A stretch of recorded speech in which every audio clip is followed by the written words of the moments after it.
evening we have So this evening we have Mr. Greenberg here this evening, Mr. Steve Geller, Mr. KJ Fabrowski, and Mr. Michael McDonald is online. He's the vice chair, and I'm Patrick Driscoll, the chair. We also have town staff. Mr. Shane O'Brien is with us here. Mr. Stephen Solari, the building commissioner, is online, and Mr. Greg Tansey is online. So I think tonight, Mr. O'Brien, because it's one remote, everything has to be roll call, correct? Absolutely, yes. So all the votes will be roll call votes. All right, so I'll open up item 2. We have a couple of A&R plans this evening. We have 491 Cherry Street. This is map 87, lot 17. So if the applicant is here and would like to present, please just come up and state your name and address and company, please.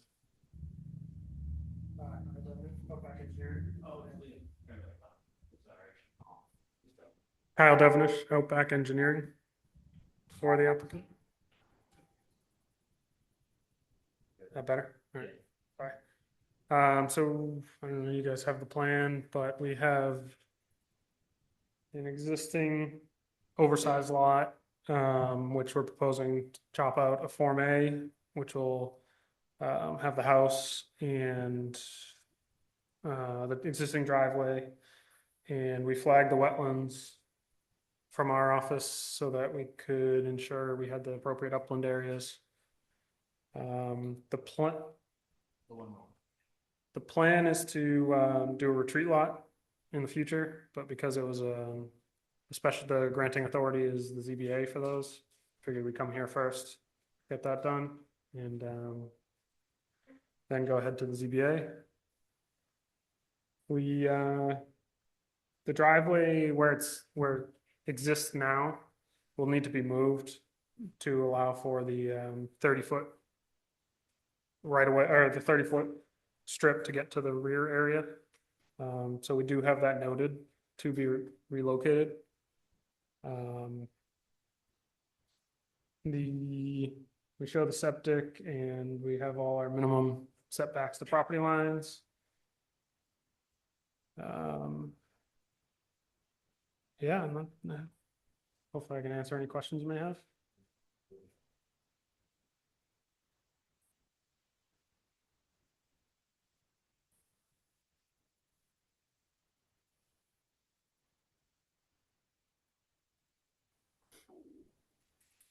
I also have the So, plan on so this. Shane, Yes. the process is they'll have to go to sometimes they go to ZBA after us or before us, right?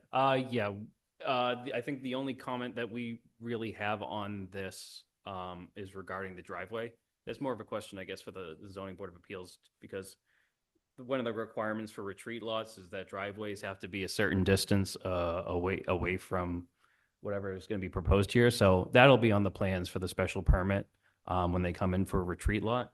But yeah, in terms of process, they can either come to us first or to the ZBA, prior to us. But The gravel driveway that's shown, that's proposed to be removed anyway, right? yeah, there is a note on there that says It's being relocated, so it'll, on the special retreat, the special permit plan for the retreat lot, it'll be the minimum distance off the property line.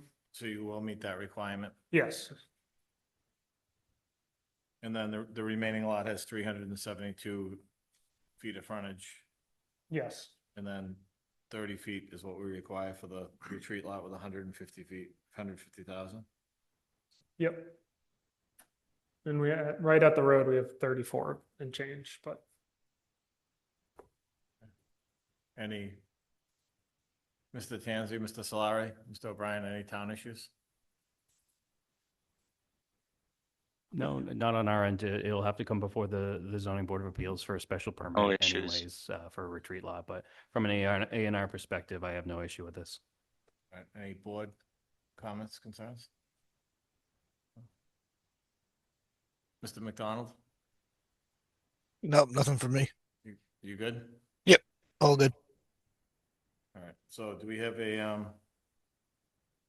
motion to endorse? So moved. By Mr. Geller, do we have a second? Second? By Mr. Greenberg? Any discussion on it? So I'll take the roll. Mr. Greenberg? Yes. Mr. Geller? Yes. Mr. Fabrowski? Yes. Mr. McDonald? Yes. And I'm a yes. Thank you. Thank you very much. Wanna, You have a Sharpie? I do, I'll pass over.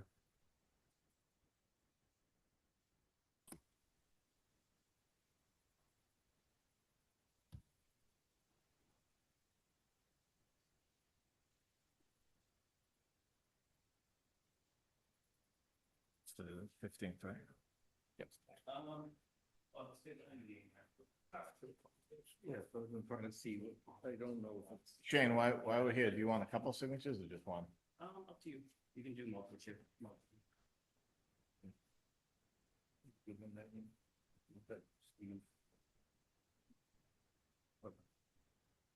Mr. Geller is another one. And they're probably not in the registry yet, right? So yeah, is let's Steve. just- Oh, so Steve.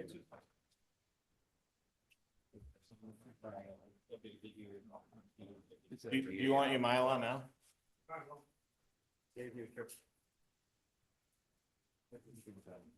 Dan, do you want a couple copies though? Yeah, Have I'll him- take one copy for him, one more paper for him. You have the, did you sign it? That- I'll that's give you fine. the other, Well, Yeah.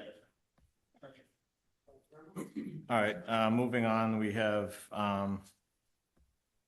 looks like 60 Cerritum Way, map 5, lot 118, 116.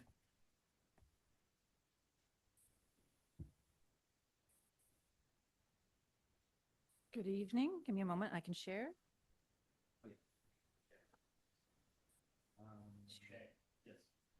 While Rebecca's getting set up, did you determine, if this needed a minor modification because the subdivision? So we had the discussion about a minor modification with Rebecca. So they're insistent that it wouldn't qualify as one, which, you know, I think that I understand that from their perspective. I think prior to this too, we had the discussion that I think I'm having with the applicant, as well as this item's on the board today, in terms of the lease of the lots, is just based on kind of some prior issues that we've had in terms of lots being released or not released from properties in covenant.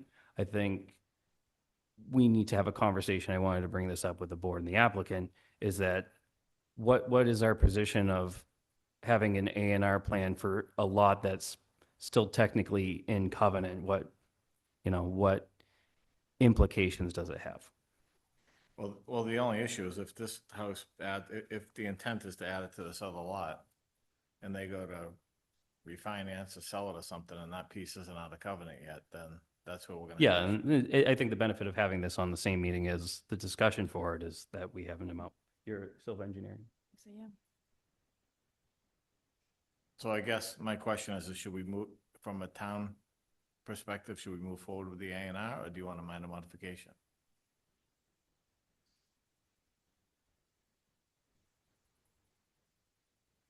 The So we- stance from the land surveyor, when I reviewed this, because he brought it up ahead of time, was that you are still holding on to lot 4. And so the parcel is not, So you know what, now that you're ready, we know who you are, but why don't you tell everybody? who Oh, yeah, you you are? should be able to share too. There we go. so we're here on behalf of Joe Aruda trustee, the applicant for an owner of Cerritum Way, 60 Cerritum Way. We're looking to reshape what is known as Lot 4 in the subdivision so that we can extract this parcel and we can share it with the neighbor that is looking to enhance her land. And so this was, the intent was to, you have frontage, you have the square, you have all the requisite area. You can keep your Lot 4 under covenant, and this parcel would be transferred to the homeowner of 27 Rainbow Circle. There was questions about modification. The land surveyor didn't agree that that was necessary. Again, it's up to the board. We When prefer not you, to. did you just say lot 4? This is lot 4 in the subdivision. I know the assessors have assigned it 116, but when you look at the subdivision and you start talking about the lots, this is lot 4.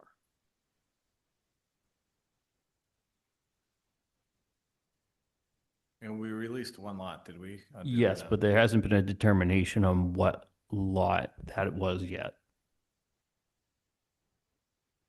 And technically, we're not looking to release lot 4. We just want to shave off the parcel and leave lot 4 still in your covenant. But I guess my question is legally, can we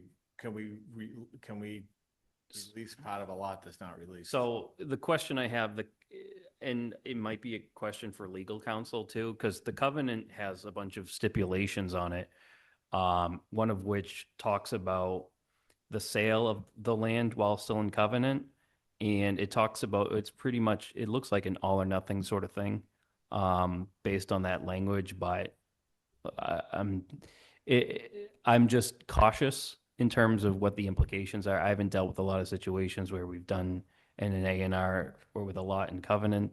And there's been situations, I think, as we know from the issues over at Grange Park of lots that were released or sold while still in covenant, what are the implications of that too? So, but there could be, based on what the board does later today too, all lots could be released from covenant with a receipt of surety as well too. So I guess it begs the question if, you know, do we look to get an answer for this, or do we kind of condition it based on release from covenant? Because from a sales perspective, I don't know how, from a lawyer perspective, they would see that this lot's still in covenant and then they would ask for it to be released from that. And I don't think it's an issue because it meets the requirements. I just want to make sure we do it the right way. Are we better off to hold off on this? So I was gonna say, wouldn't we So- be I was I was better gonna off say the with chicken or first the egg. one? Let's just pause this one. We'll table it and we'll pick it up at the end. You want to bring it up? We can bring it up at the end if Yeah. we choose to go that way too. So they're going to be here. So And why don't we do that? That way, Fine. that way if the lots are released. Because I know there's some back and forth about what needs to be done out there, what isn't done out there, the bond amount that's relatively large. yeah, we can push this to the end of the meeting. Typically, I typically put the A&Rs at the beginning just so we can. Oh, no, I like the A&Rs at the beginning, but Oh, I think this is, Yeah, we can tie it to the last item on the agenda. all right. You okay with that? I'm fine with that. All right, Thank you. all right, thank you.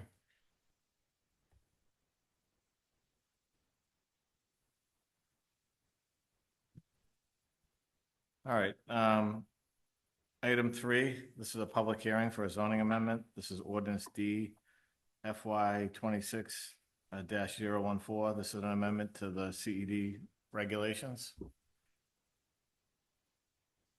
Yeah, let me bring up the legal do you ad have the because legal it ad? is a public hearing.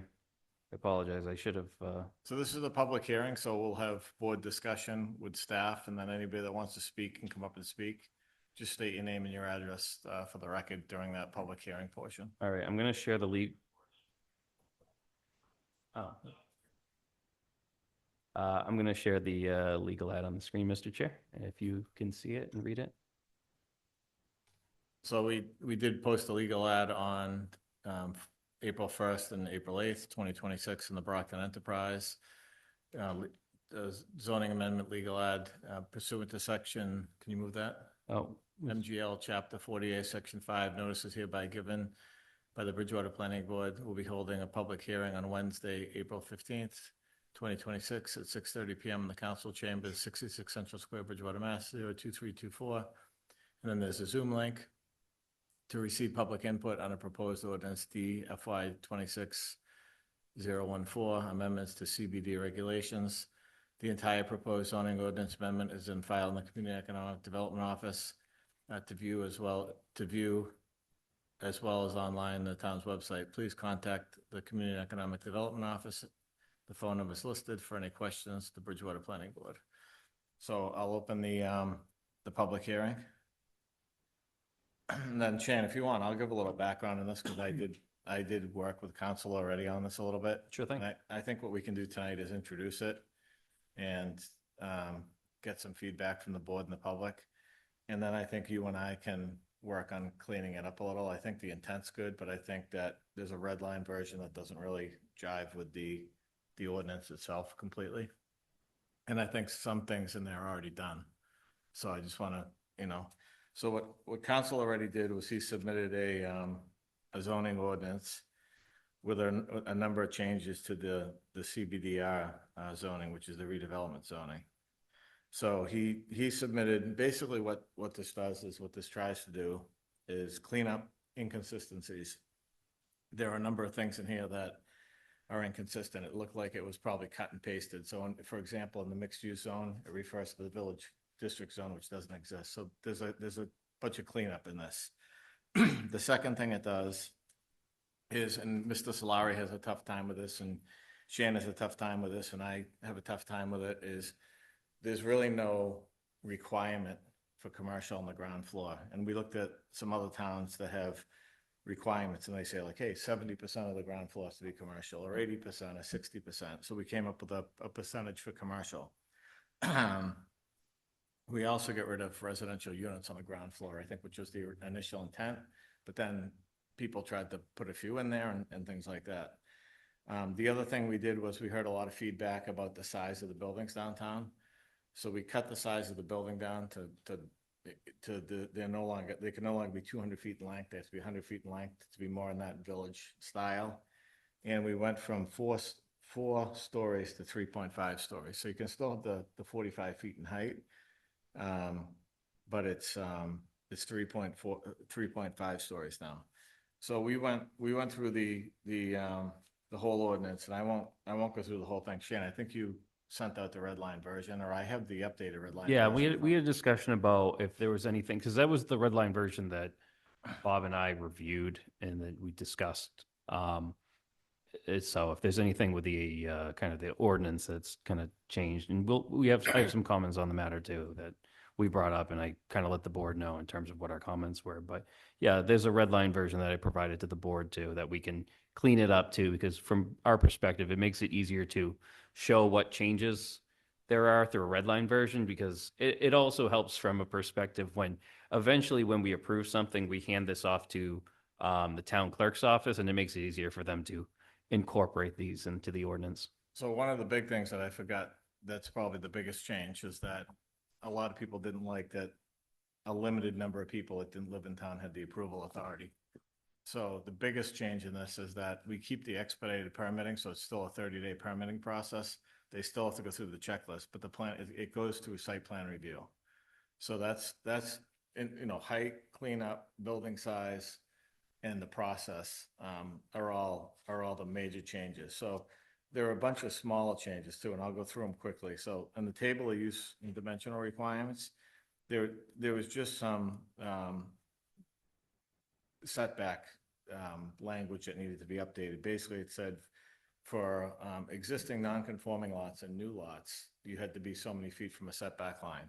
It never addressed existing conforming. So we just say, for new lots and existing conforming, you have to meet this requirement. For non-conforming, you have to meet this requirement.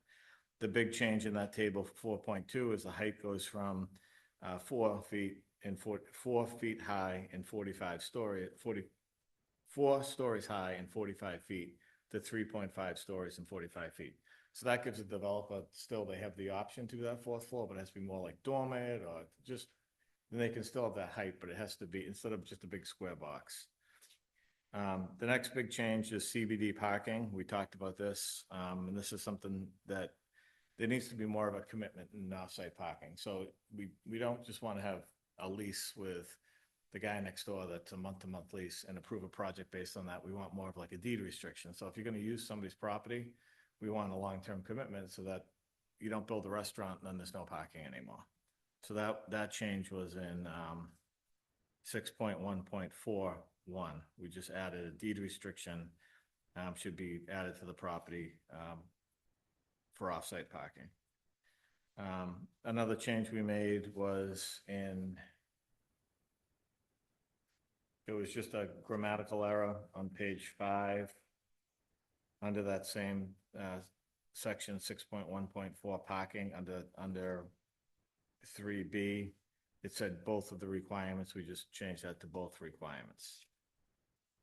There were no changes on page 6 of the zoning, which is 9.6.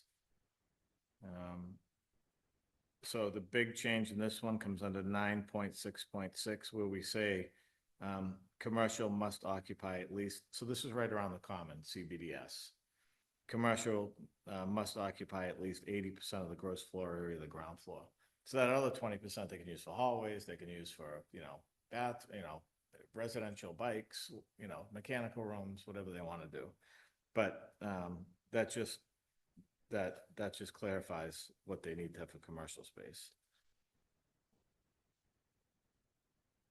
the next big change is or the next change, I should say, is in 9.6.8 design standards. We used to allow commercial to be developed on a site, on a different site or an adjacent site.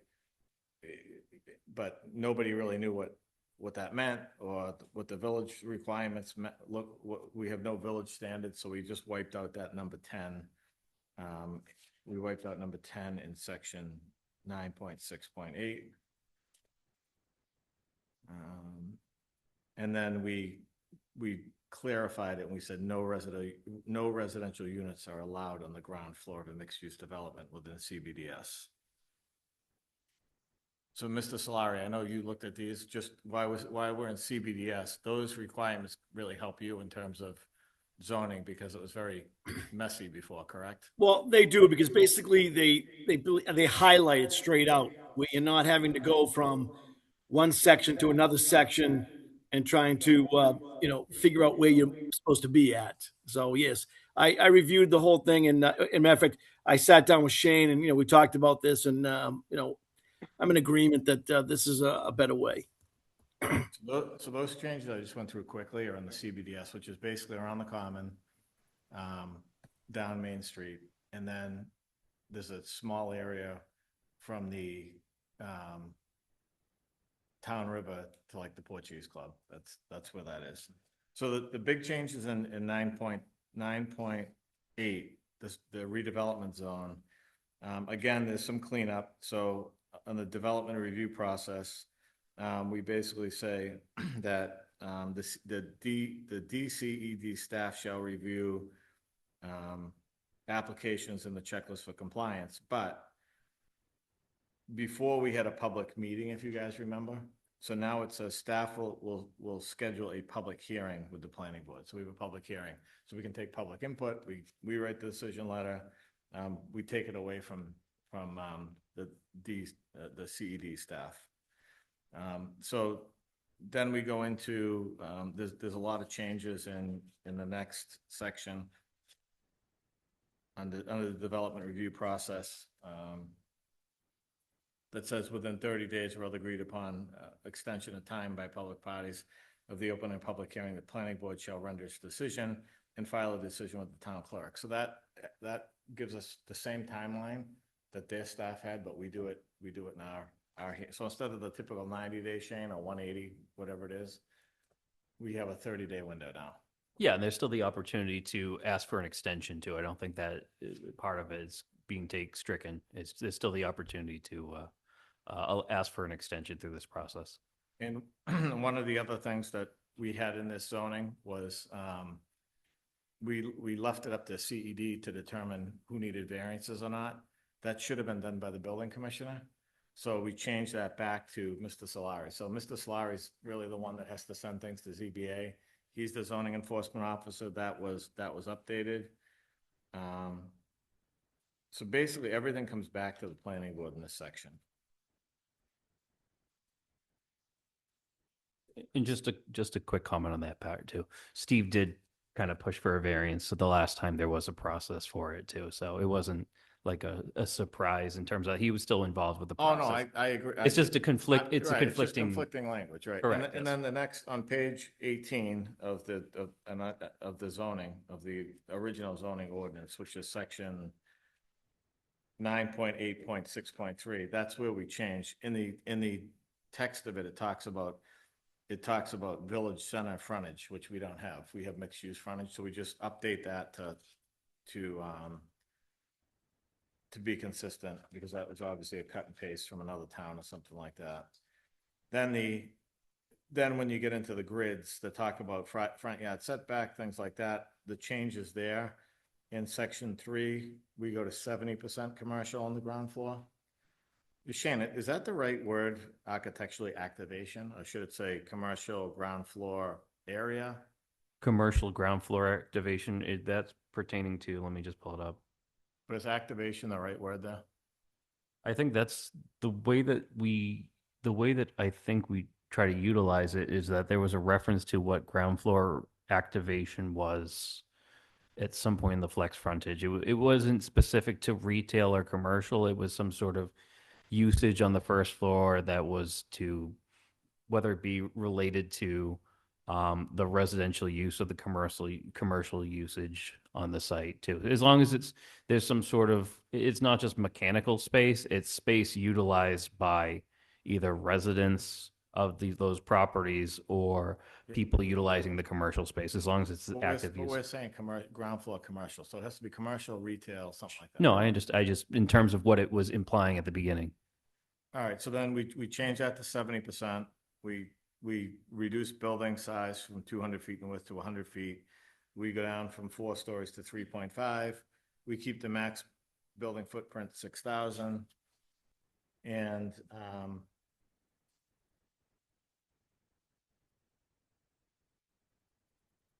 we get rid of the 16,000 square foot buildings. So we go to smaller buildings. So we wipe that out completely. And then transitional frontage, so we basically just follow these changes through the transitional frontage and the transitional frontage. And what's the last one? Transitional, is it flex and flex. So we cut the building size down, we get rid of the buildings behind, we go to 3.5 stories. And that's about it. I mean, so the main thing is building size gets cut down, cleanup's done, process goes back to the planning board. And that's about it. I think council already did a great job trying to capture all that, but some of the things he put in this ordinance, we've already done. For example, this amendment of 3.2, that's been done already. Section 1 already exists. And then he picked up most of what we just went over, but a few of the things are missing. So I think maybe if we're comfortable with it and we want to move forward with it, Mr. O'Brien and I can work on the red line version that I did with council already. And we can update his ordinance so we can send it back with recommendations, if that's what you guys want to do. Did everybody get the red line version? Can you get that out to everybody? So Yeah, I placed it in your guys' packet. When the opportunity. Seen the red line version. All right, I can re-provide that to you guys. And you can have this one here. Right? So just take that one then. Thank you. But, so this is a public hearing. This is just the initial public hearing. We'll continue the public hearing on this. But these are the changes that we're trying to make downtown because of the feedback we've gotten both from the planning board not having control, from councilors, from people that are concerned about the design of things downtown, et cetera.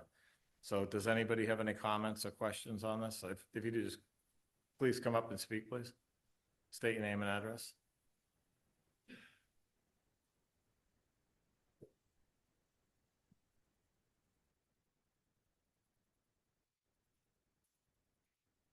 Carol LaFaver, South Street. I have a question. I didn't hear anything about allocation of area for parking. That's, I would think, would be a big consideration in any reconfiguration. We haven't changed the parking requirements. We changed how, if you do off-site parking, it's stricter. You have to have more of an agreement.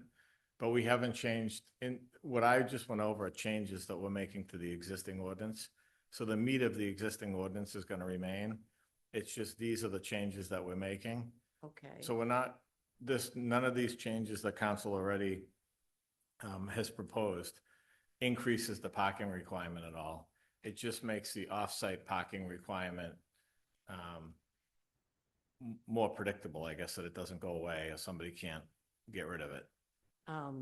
But this does not change parking at all, any of these changes. If you're going to increase retail in the central business district, CBD, which made me giggle as to the designation, but wouldn't you want to also increase parking? Because the parking there is horrendous. So, Mr. Solara, they do have to, under the zoning, and Shane, you can answer it, they do have to meet the requirements for each use, correct? So if they have a restaurant, they have to meet the requirements of the restaurant plus the residential. That's not changing. No, if they come in front of you with a plan that shows different uses, usually myself and Shane will review it because basically you just said you're parking for restaurants is different than retail. The parking for residential is different. So it does have to be reviewed to make a decision. And changes to this doesn't change. I think there's no changes to the CBD parking that preclude the planning board from still utilizing their special permitting process. So, because for example, a process for 43 Rear Central Square, they had to ask for a special permit for that to allow for the existing parking to remain based on what their current usage is. It doesn't preclude for a new development to not be able to utilize the parking for what they need or what kind of use is there. It's more so for existing buildings. That special permit is utilized for redevelopment.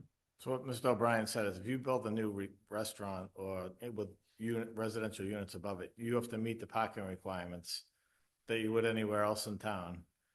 Unless you came to us, the one tool we have downtown is we could reduce it. We can reduce parking if they can demonstrate they have enough on-site parking or there's no net loss.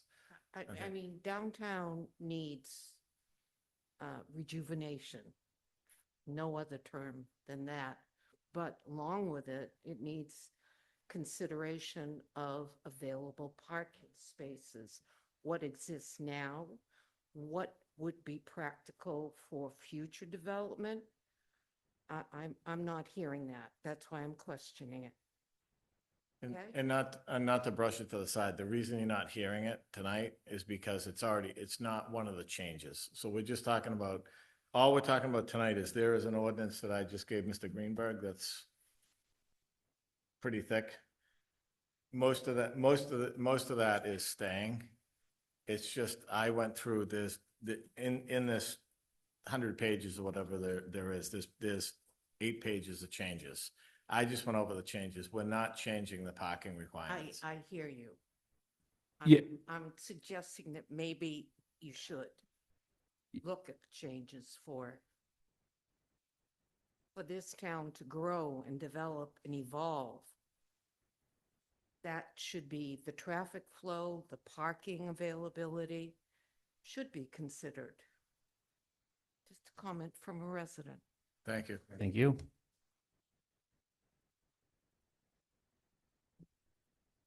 Anyone else? And we're going to continue this and clean it up a little bit so the two documents jive, but is there anybody else from the public that wishes to speak?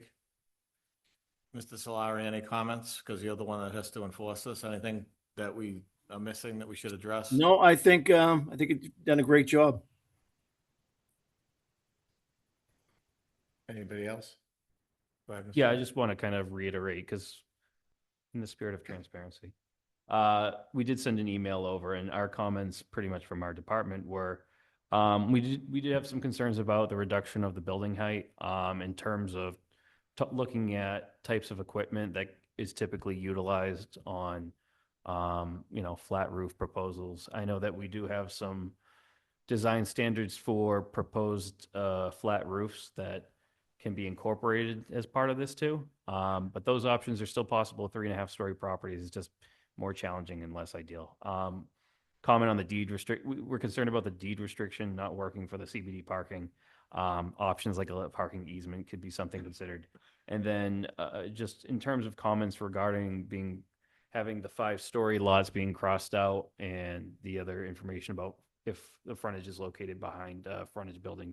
So some of the visuals and massing studies that we did as part of Vision to Reality shows that area kind of around the Roche Brothers Plaza with the potential deep into the future of upzoning for 4 stories. So we just want to be consistent with those graphics that we're still kind of adamant for at least 4 stories. At least reduction from 5 stories to 4 stories is fine by us. But, I think completely crossing it out is kind of not ideal based on kind of some of the previous work we've done with massing studies and some of the economic stuff we've done. So that's just our comments on that too. And, we emailed those comments to you and the counselor. So we just want you to consider that as well as have the board be aware of it.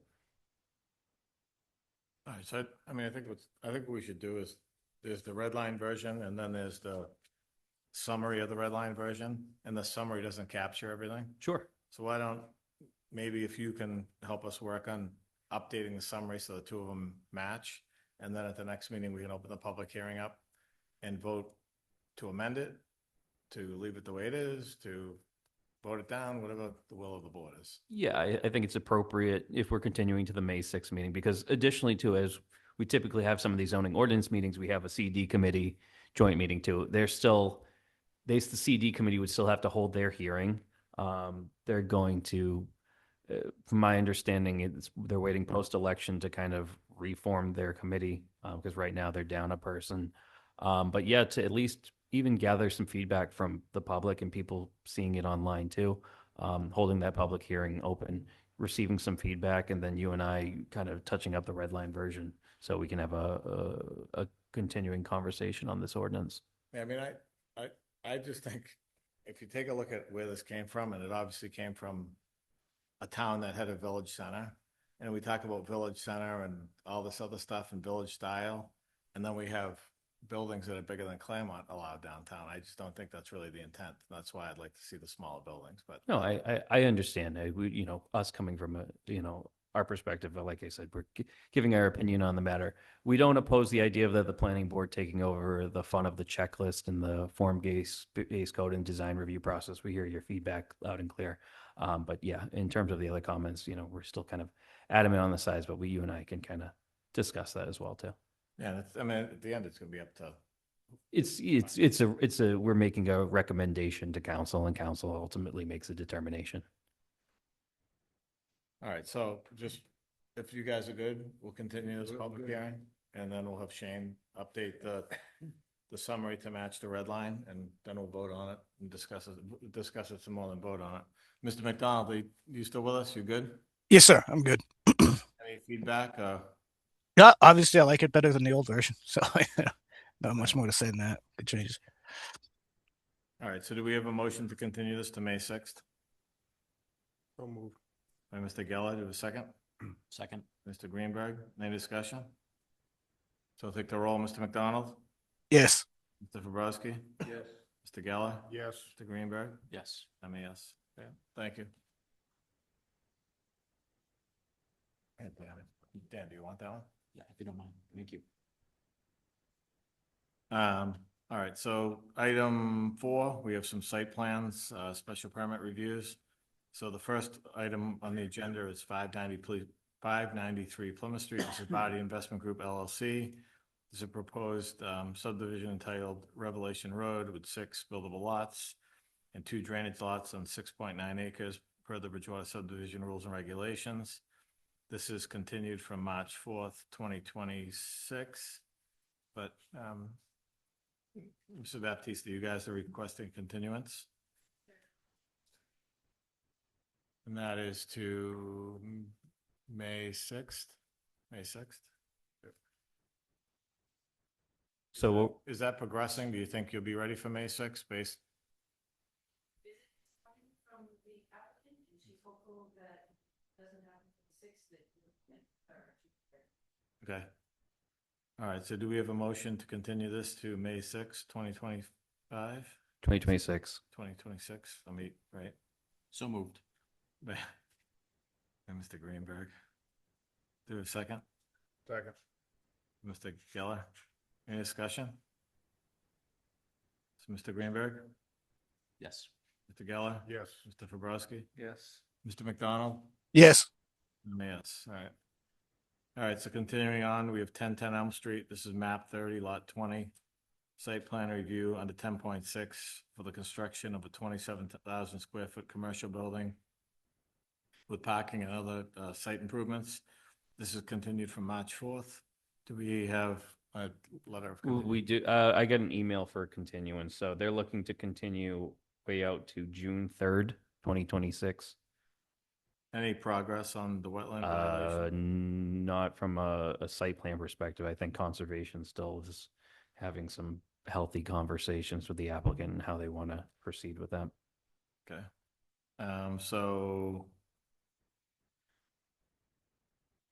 do we have a motion to continue this to June 3rd, 2026? So moved. By Mr. Geller, to a second? Second. Mr. Greenberg, any discussion? Mr. McDonald? Yes. Mr. Fabrowski? Yes. Mr. Geller? Yes. Mr. Greenberg? Yes. I'm a yes. Okay, so we have the next items up, special permit / site plans. I'll read them all in and we can take them all together, I guess, because we have already opened the public hearings. Well, these are still public hearings, so I have to open one at a time, right? If you want to just treat each one like we did last time, I think that's fine. It's gonna be one decision, it'll be four decisions. It'd be four different decision letters because the special permit's going to run with each lot if approved. So I'll open the first one. I'll open each one as they come up. So we'll open the first one, which is Lot 1 Oak Street. Are you ready with Lot 1? Yes. Formerly 167 Oak Street, map 11, lot 71. This is a special permit and site plan under section 10.5 and 10.6 of the Bridgewater zoning ordinance and table of uses A2 to construct a new duplex home in the residential D district. This is continued from the March 18th, 2026 meeting. So, sir, go ahead. Good evening, Jamie Bissonette, Zenith Consulting Engineers for the record. We were in front of you a few weeks ago discussing these site plans. At the time, Shane, do you have all the site plans over there? Yeah, all the site plans are over there if anyone wants to look at them. I have the There. I have the smaller version, but So it's also on the screens and he's got one right there too. So I went through them already, but at that last meeting, we discussed pivoting from municipal water to try to get wells and septics to fit on site. Also asked at that time was to address comments by the engineering department, planning department, and to also add in the roof drain detail cross sections detail for each plan. We've done that with each one. We've completed perks. We had initial perks, but had to do some additional perks to be able to get everything to fit. We have completed that since that time. We've updated the plans as discussed, made the revisions as requested by the planning board and the engineering department, and would be happy to answer any questions that you have on these plans. I don't know if this is the one, but I looking at all of them again, you did update some of the landscape plans and you added all the trees as well. Yes, it was lot 4 that was missing the trees in the front, and we did add that back, those on. And the main comment was the roof drain detail, that was all added in. Correct. additionally, the applicant did provide some soil logs as well too, because I think there were some questions I saw regarding the septic as well as with the well there too in the proximity. And those soil logs do state that our health agent Eric Badger was there to witness those. Yes, it was over several days, 2 different sets of times we were out there with him. You know, one of the questions I had last time was, and one of the reasons that duplexes became a special permit Mhm. was because of the one-on-one relationship, and people would be roofing half the house, so there'd be a swimming pool on one side, the neighbor would be battling, and at the time, the town manager had a lot of complaints.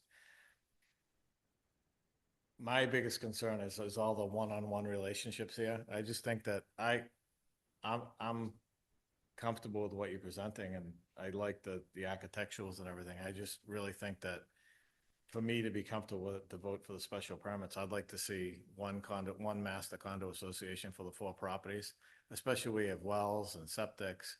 I mean, there's maintenance that has to be done, and I just think a one-on-one relationship it's tough. I mean, they're all adjacent lots. They could all be maintained as, landscaping, grounds, buildings, exteriors. Have one condo association. I think it'd make it more valuable too. I think somebody would rather buy an 8-unit condo association as opposed to a 2. But has there been any more thought on that? Are you guys okay with that? Or? The developer is actually online, Mr. Matt Falconeri. I would let him speak to that rather than myself. Hi, Matthew Falconeri, property owner. We did hear your comments last meeting. It's certainly our goal to keep them separate. We've built other duplexes. It's on us, and I understand that, to do good condo docs to make sure that these things are being maintained and preserved in moving forward, reserves, etc. We've done it successfully before, and we certainly know that we can be successful again. Um, you know, the um, the scheme that you're talking about with having the lot on Crapo Street, which is kind of disjuncted as the way that a car would drive. It doesn't appeal to us to kind of lump them all together. The individual septics, they're specific to that lot, the wells, et cetera. I certainly would see your point if we were trying to squeeze all these things in a more condensed fashion, had to do a shared septic field.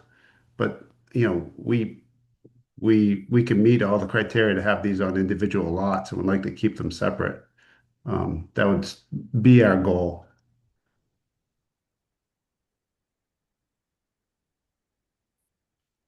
I just, being involved in some, it seems like it works better when you have eight, if a neighbor has a problem with one neighbor, it's very difficult to work that out. But if there's 8 people there, there's a board, there's, a majority, it's, the grounds are maintained. I think they look a lot nicer. I think that's kind of like the intent of why we made them a special permit, but I'll listen to what the board says and we can decide after hearing all 4 of them. So, Okay. thank you. Thank you.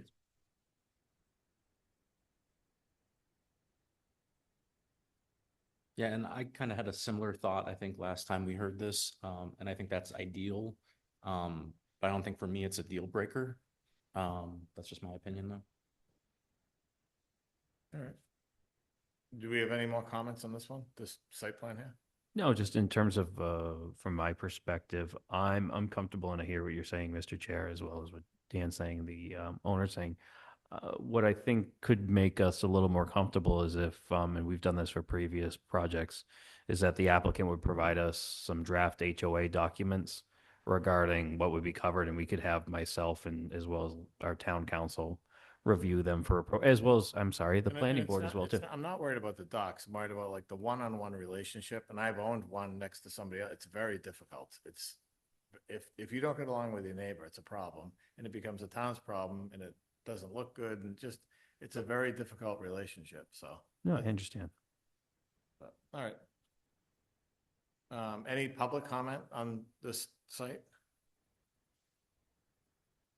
Do not see anyone in the audience, nor do I see anyone with their virtual hand raised or asking to comment in the chat, Mr. Chair. All right, so do we want to close this public hearing? Does anybody want to continue it, or do we want to close it? Mr. Tanzi, do you have any open items? It looks like from your letter, you're good with everything? Yeah, I don't have any comments. All right, so do we have a motion to close the public hearing So moved. by Mr. Geller? Any, do we have a second? I'll second. Mr. Greenberg? Any discussion? Are you all set? I'm good. Any discussion? So, Mr. McDonald, Yes. Mr. Fabrowski, Yes. Mr. Geller, Yes. Mr. Greenberg, Yes. and I'm a yes. So should we deliberate on all 4 of these at the end, Shane, or should we?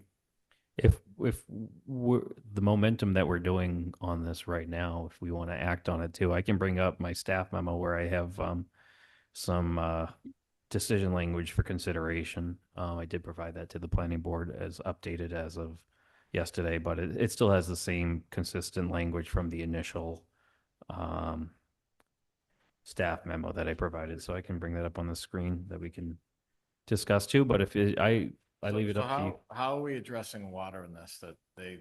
It's a private well, so what occurs is that Mass DP, it'll have to go through Board of Health and get the appropriate ness of a private well and be. So are we conditioning these on private wells unless water becomes available from the town? if the board chooses to do so, I think that's a fair option. I know that there's been a stay in place in terms of what's been approved by town council for water tie-ins for 90 days per that water emergency. But yeah, I would leave it up to, because it doesn't preclude the applicant in the future for looking to pay our fees and tie into our water system. It's just based on the current plans before us. There would have to be, at some point, if they were looking to do that, some sort of modification to each of the plans to allow for the water. Because currently, I don't believe the plans show, do the plans show a water tie-in currently or just the well? We revised them to just show wells. So yeah, they were, the last plan I thought had the water line into it, but based on how things are going, they have wells which do not require a water tie-in. All right. All right, so the public hearing is closed, so we can deliberate and then decide if we want to approve this special permit and site plan, if we want to approve it with conditions, or if we want to deny it. So does somebody want to kick off the? I mean, I'm okay with it. I think they did a great job of the site plan. I like the architecturals. I just want to make sure we cover ourselves from a water and sewer point of view and that we make it clear that it's not available and they're moving forward with private systems. I agree with that. I think we need to be very careful of the careful. water stuff, and if we can have some kind of a contingency based upon approval by whatever bodies govern, whether it's with wells or with private tie-ins. Yeah. That way, if they want to come back, if and when they're ready, they have their approvals through us, but it's pending the proper connection authorities. I mean, personally, I think it's a much nicer project for the town long-term. If it's one condo association, when you have, Old Forge Road is done that way. There's 19 lots that are all individual lots as a condo association. It's very well maintained. If you go across the street to Miranda Way, they're individually, there's neighbors fighting, there's half the lawn cut, there's solar panels on one side of the roof. I just think it's a much better setup when you have, especially when you have wells and septic systems and costs, and you should have reserves and things like that to run the condos. I really believe in having, I'm fine with everything, the site plans, the concept, but I just really believe that if we should condition it that lots 1 through 4 have one common HOA that maintains the grounds, the exterior of the building, the snow removal, the landscaping, the septic, the wells, just so that, there's a lot of moving parts here, and just to make sure that there's enough people to be a majority when things need to be voted on, and to make sure there's it's stuff's maintained. So. There's also precedence for subdivisions that have an HOA on just the unit itself, and then an overall HOA that just covers like one or two things. So Yeah. there's the option for that You as could do- well. Yeah, and I'm open to that, yeah. So really, the majority of the HOA would just cover individually those, unless Shane has some comment there. And also- Oh, no, I'm hearing you. No, I think Well, I mean, so this is, all right, go ahead, Jane. I think the difficulty of this comparative to a private subdivision is this is an A&R plan. Whereas through like other projects that are on a subdivision on a private roadway, you can tie it to, all the lots, because there's also an additionally like a subdivision document that ties all the lots together for maintenance of the roadway. Sometimes it's different prior to it being Jane, accepted. There's many of these in town on public roadways, Okay, like Michael's Landing, for example. sure. Right? So, I think that, I think it can be done, and I think what Mr. Greenberg's talking about, like, I don't care how it's done. If there's one HOA for the grounds and the buildings, and then one for each I just think there's. Your strength is bigger in numbers. Right. And it's easier to maintain the quality throughout the complex with one base condo association. I understand what he's saying. I think it keeps one from going off base. Right. And it keeps the quality of it. But I think that what Mr. Greenberg said is maybe just split it up a little bit, and it's all gonna be in the verbiage of your condo association. I'll just chime in that I also share Mr. Driscoll's concerns. So count me in on that. I just think it'll be a much nicer project for, I think for everybody, for the owner, for. Yeah, I would agree also, but I also really like Mr. Greenberg's way of doing it. Yeah. So, right, so it's not everything under that, but certain things should be under it. I think that's a good way, So if we good way to could- structure it. I mean, you have experience. Like a with this, happy I'm sure. medium with both. Yeah. So I'd like to recommend that you'd at least strongly consider that and maybe do some due diligence into it, and maybe there's something you could provide to us. We can Okay. condition it, and then the documents have to be provided for approval. Yep. So, I'm not sure how to proceed. Should I just ask for a continuance so I can at least talk to my attorney or? if you want to do it that way, you can. I mean, I think personally, I'm good with the site I plan. think we can, do it and then leave it to Shane to. If Mr. Falconeri wants a continuance, that's, I certainly don't. I obviously would like to get going, but it's still, it doesn't feel like a complex to me. It's, these are Form A lots. It's definitely my preference to keep it that way. So I just want to do some homework on it. okay. So I don't know, I don't know what the implications are if you come to a decision with conditions or if, Well, the only issue is on this one, we closed the public hearing.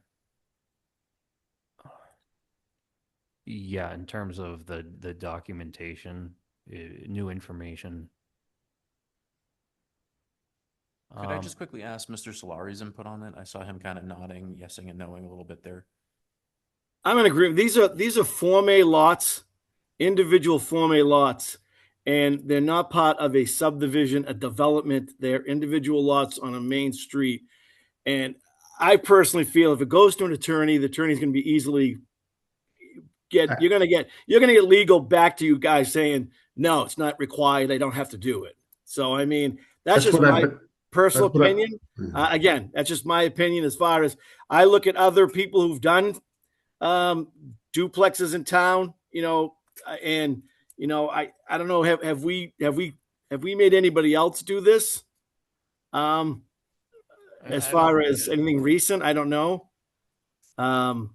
I just don't agree with it. I just don't think, in a legal point of view, that it's going to be required. I really don't. I mean, but again, that's just my opinion. And as far as them affecting the town, I know I've heard that affects the town. It does not affect the town because anything between two neighbors has nothing to do with the town. That is a legal between two neighbors. The town does not get involved with it. That's a civil matter between neighbors. That's just my opinion, for what it's worth. Thank you, Mr. Solari. Thank you.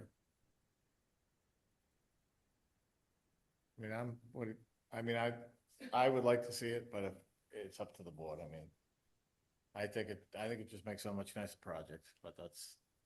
Yeah, I think a potential fair compromise is being able to review whatever documents they're providing just to. I'm not worried about the. I know. I'm worried about the one-on-one relationship. Sure. The document is one-on-one is very difficult. And I think if you look at examples around town, when you have multiple people, more people on a condo association, the better. Well, I guess the one thing I can see through some of the draft decision language I have, and ultimately it's going to be up to the parties to handle the septic and, the well situation. But, in regards to one of the post-occupancy requirements is that the applicant owners must maintain all trash in an acceptable manner to be clean and orderly, and then the town can intervene through town code and zoning enforcement if things are unsightly and unflowing. So, Steve has, all the time in the world to go chase people down. We'll just add Oak Street and lots 1 through 3, Oak Street and Great Post Street on his list. Well, I look at it like this, right? So they're shared systems Mhm. with one tank, right? So if you have a condo association that's actually collecting reserves, there's a board and things like that, it's much easier to fix. They have the ability to loan against more properties to fix things. Mhm. It just there's more capital, there's more oversight, and there's a lot of moving parts on these. It's not they have septic, they have wells, Well, I'm sure they would love to be on water, town water and town sewer to make things easier. We would. We would. I would like to see that condition in there and just be able to review the documents, but it's, you know, majority, whatever the majority wants to do. I guess for me, it hinges on kind of what Mr. Solari was saying, and sorry if I'm a little hard to understand. I'm a little sick again. If we even condition it, will it actually hold up, or are we just going to get told that's not something we can condition? I think that's a valid concern. Because I agree with you, it would make for a nicer project, but so would a lot of other things we can't enforce. So I think that's really my main question. And I'm okay with not making a decision tonight, leaving it open. Maybe if Mr. Falconeri comes up with another option, like a compromise, like Mr. Greenberg said, we can keep this one open and then not close the other 3 public hearings and then come back and deliberate on this one. I mean, we can Yeah, do that. if that's the approach and if the. I'd rather try to work with them to make it work than, and try to accomplish what we're trying And to we can, accomplish. and I can do some research on our end too, in terms of that, and talk to kind of, council as well. I think that's probably the way to go. We only have one issue, You know, Steve recommends that we go, but quite frankly, we've already made them, change and add the septic. We've made them change and add the wells. Well, we didn't make them do that. Well, to meet the criteria as we did. So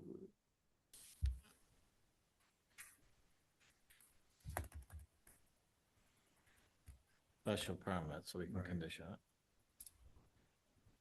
And I'll go back to my original comment that I think though it's ideal, it's not a deal breaker for me. I think it's a great design. I think you have a good product going on here. I don't think any of us disagree with that. Thank you. So that's, it's not something that would hold me back from voting. But I do agree with the chair here that it is a better product in the end. Do we want to table it and just see if we shouldn't do it, or if there's like you mentioned, a compromise way to do it? Should we do that, or should we vote on it tonight? I'd say we're best off waiting, exploring our options. I mean, it sounds like the applicant's fine with continuing to talk to his representatives as well. So give everyone time to think it over. Maybe another option appears. More info is always better.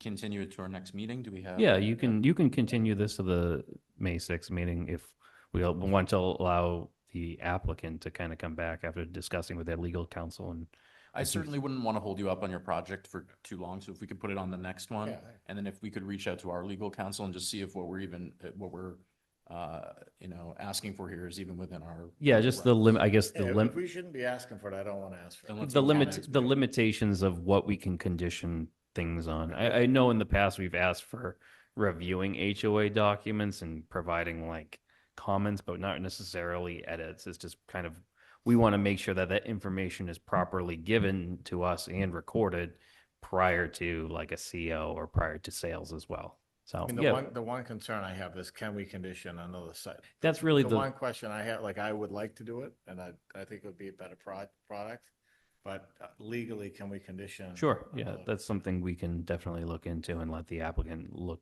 into it as well and be 'Cause able to. I'm fine with everything.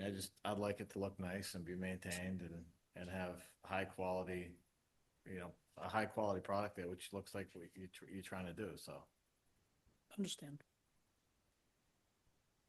is that how you'd like to proceed, Mr. Falconeri? Would you rather? Well, obviously, I'd like to proceed with another way, but that's not going to happen, I guess. So, yeah, I did speak to my attorney at length about this. Just so you know, I'm not just shooting from the hip. I probably should have brought him here, but I didn't, because I didn't think it was going to go this way. So that's fine. We'll postpone to May and circle back.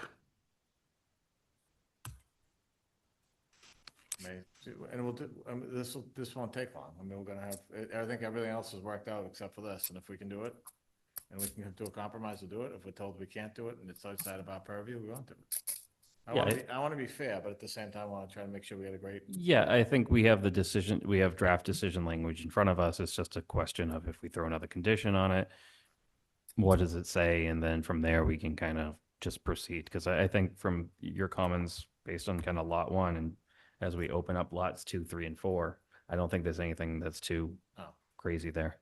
And the other thing I'd like to see too is your water and sewer language before we vote, instead of just shooting from the hip. So, I mean, I want to give them the ability to tie in later on, but I want to make sure it's crystal clear that there's no water and sewer available now. If you guys want to come up with some language as well too, I'd appreciate. Well, if they're presenting to us just putting wells and septic, they have no intention of tying in. If they need to come tie in, they're gonna come back to us anyways. They're not gonna They do don't that, need to come right? back to us. They would have to come in for, I would say, a modification to the special permit at some point. If it's a special permit, pretty much Right. the tough part about special permits compared to site plans is that anything you really kind of change throughout the process, if there's a change in infrastructure, then it's got to be at least modified before the special permit granting authority. All right, so we'll continue deliberation on lot one until the next meeting, which is May 6th, right? That, so do I have a motion to do that? So moved. Mr. Greenberg, do you have a second? Second. Se- Mr. Keller? All right, so I'll take the roll. Mr. McDonald? Yes. Mr. Fabrowski? Yes. Mr. Geller? Yes. Mr. Greenberg? Yes. I'm a yes, okay. All right, so I think we get most of that discussion out, and the other ones will be pretty quick just to go through. Do we want to leave the public hearings open on the other ones? I don't think we need to. No, I think at this point, we're just deliberating and we're trying to, I think everything that we have is there. I don't think there's changes to the plans per se. It's just a matter of what language we're going to add for either like another condition or reworking the decision language they've already kind of provided to the board. Yeah, and to be fair to Mr. Falconeri, I just want to make sure, like, if what I'm asking for isn't legal or right, I don't want to ask for it, but if we Sure. can ask for it, it makes it better. Yeah, I don't think the board wants to poison pill a special permit. I'd like to be able to do it. Understood. I understand. All right, so sir, let's go to lot 2, which is also 167 Oak Street, map 11, lot 71, special permit and site plan approval under section 10.6, 10.5 and 10.6 of the Bridgewater zoning ordinance and table of uses A2 to construct a new duplex home in the residential B district. This is continued from March 18th as well. So just, it's a new public hearing, so if you could just introduce yourself again for the Sure. record. Good evening, Jamie Bissonette, Zenith Consulting Engineers for the record. We made the requested modifications to the Lot 2 site plan that you have in front of you. We're showing well with septic system, the landscaping and the roof drains with detail have all been added to the plan. Okay, Mr. Tanzi, you don't have any issues with this, correct? Now that the details added? No, I don't have any issues with it. And I should have asked the last time. I mean, I know it's just a roof drain, but everything that you see there is sized properly, et cetera. Yes. Are there any board comments on this one? Mr. McDonald, Nothing from me, sir. any public comments on lot 2, Oak Street? Do not see anyone here, as well as I don't see anyone in the chat, Mr. Chair. Any staff comments? No, just pretty much you kind of generalized all the comments from lots 1, 2, and 3, and 4 Crapo. The changes from the wells and information regarding soil logs. So everything's been consistent across the board for these. Okay, and so I think we can close this public hearing as well, and then we'll just deliberate just to get that process out of the way, so. Yes. Because all we're really looking for is a legal opinion from our town. Yeah, it's a legal opinion that we're going to add to each special permit. That we may or may not add to each. Correct, yes. All right, so, do we have a motion to close the public hearing on lot 2? So moved. Mr. Greenberg, do you have a second? Second. Mr. Geller, any discussion? So I think they're all, Mr. McDonald, Yes. Mr. Fabrowski, Yes. Mr. Geller, Yes. Mr. Greenberg, Yes. and I'm a yes. Great.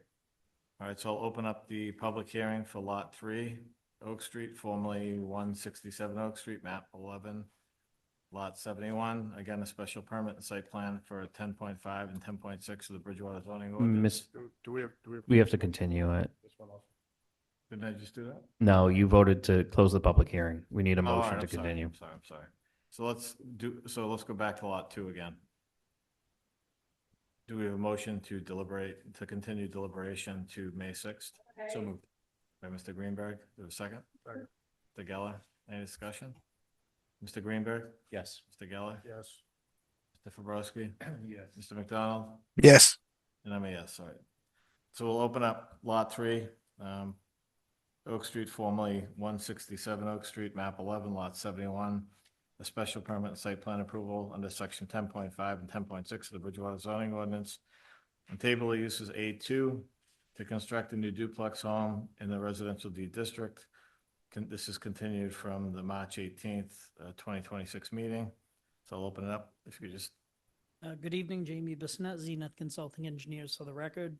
Again, with lot 3, we've done the same thing as we did with lots 1 and 2. We've updated the plan showing wells, septic systems, landscaping, and roof drains as requested with the roof drain details.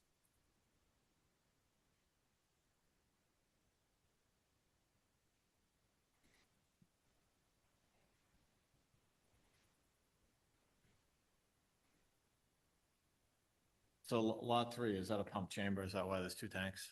That's correct. The grade goes up in the backyard, so we'll be utilizing a pump chamber to get it up the hill. All right, great. Any staff comments or board comments on this?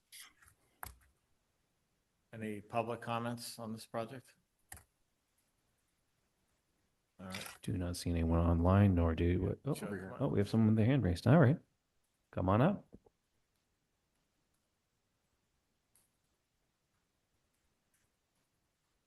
Hi, I'm William Burden, 526 South Street.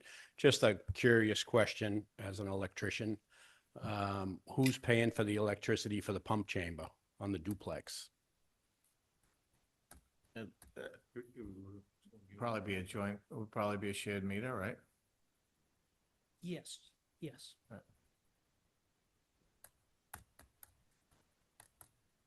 Thank you. Don't see anyone else with their hands raised, nor do I see anyone in the chat, Mr. Chair. All right, great. All right, so if there's no staff or board comments and no more public comment, do we have a motion to close the public hearing? So moved. Mr. Greenberg, do a second? Second. Mr. Geller, any discussion? Mr. McDonald, Yes. Mr. Fabrowski, Yes. Mr. Geller, Yes. Mr. Greenberg? Yes. And I'm a yes. All right, so do we have a motion to continue deliberation to May 6th? So moved. By Mr. Greenberg, do a second? Second. Mr. Geller, any discussion? Mr. Greenberg, Yes. Mr. Geller, Yes. Mr. Fabrowski, Yes. Mr. McDonald? Yes. Okay, great, thank you. All right, so I'll open up the continued public hearing for Lot 4, Crapo Street, formerly 167 Oak Street, map 11, lot 71. That's a special permit and site plan approval for section 10.5 and 10.6 of the Bridgewater zoning ordinance. And table of uses A2 to construct a new duplex home in residential D. This is continued from the March 16th, 2026 meeting. Sir? Good evening, Jamie Bissonette, Zenith Consulting Engineers for the record. Lot 4 on Crapo Street, we, at the last meeting, it was pointed out that the landscaping was missing. We have added that to the plan to be consistent with the other 3 lots. The well has been added to the front and septic system has been relocated with new perks into the back to meet the setback requirements for the well.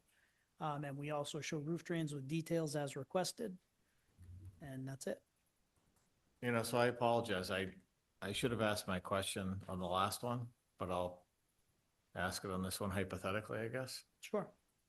Isn't there already a water connection on one of the lots? To the house, there's a single. Yep, so So you can't maintain that water connection? we were told we were allowed 1 single-family connection. And we could tie 1 single-family house into the sewer for now. Is that on this lot here? Nope, neither one. We're showing the well for both. Are you on it, on this, which lot are you gonna use the one connection or are you not? We didn't have any proposed because we were told no new connections. And so since we're developing wells on each lot, we might as well tie both in, was the thought process. Yeah, he Was, stated, was the existing structure tied into sewer? No. Okay. But they did account for it on Crapo Street from what I was told by the sewer department. So they would allow us one single family connection, so we could connect one side, but not the other. Are you doing that or not? No. Okay, Well, at least that's not the intention. all right. So And I think, looking at this, the corrections we asked for on this were made. Any board questions? Mr. McDonald? Any staff comments? Nothing no, from me. proper information was given and, we commented, we have no issues. Okay. All right, so, public comment, any public comment on lot 4, Crapo Street? All right, so do we have a motion, if there's no public comment, do we have a motion to continue, do we have a motion to close the public hearing? So moved. Mr. Greenberg, do we have a second? Second. Mr. Geller? Any discussion? Mr. McDonald? Yes. Mr. Fabrowski? Yeah. Mr. Geller? Yes. Mr. Greenberg? Yes. I'm a yes. So, thank you very much, guys. thank you. So next meeting, we'll just just. Continuance. Oh, One last one. so many votes, too many. Thank you. So do we have a motion to continue deliberation to May 6th? So moved. So. we'll I'll do second. Mr. Geller, by Mr. Greenberg, second. I'll take the roll. Mr. McDonald? Yes. Mr. Fabrowski? Yes. Mr. Geller? Yes. Mr. Greenberg? Yes. So next meeting, hopefully we'll have an opinion from our attorney, whether we can even ask for what we want to ask for. And we'll have a draft decision letter that we can deliberate on and vote. Great, appreciate it. Thank you. Thank you. Thank you. Thank you.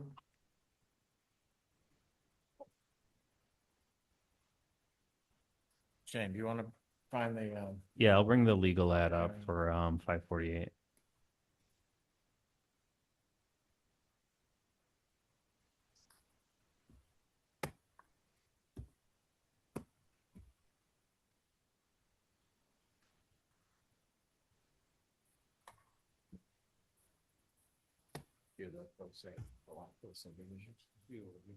But as I'm bringing up the legal ad, Mr. Chair, this is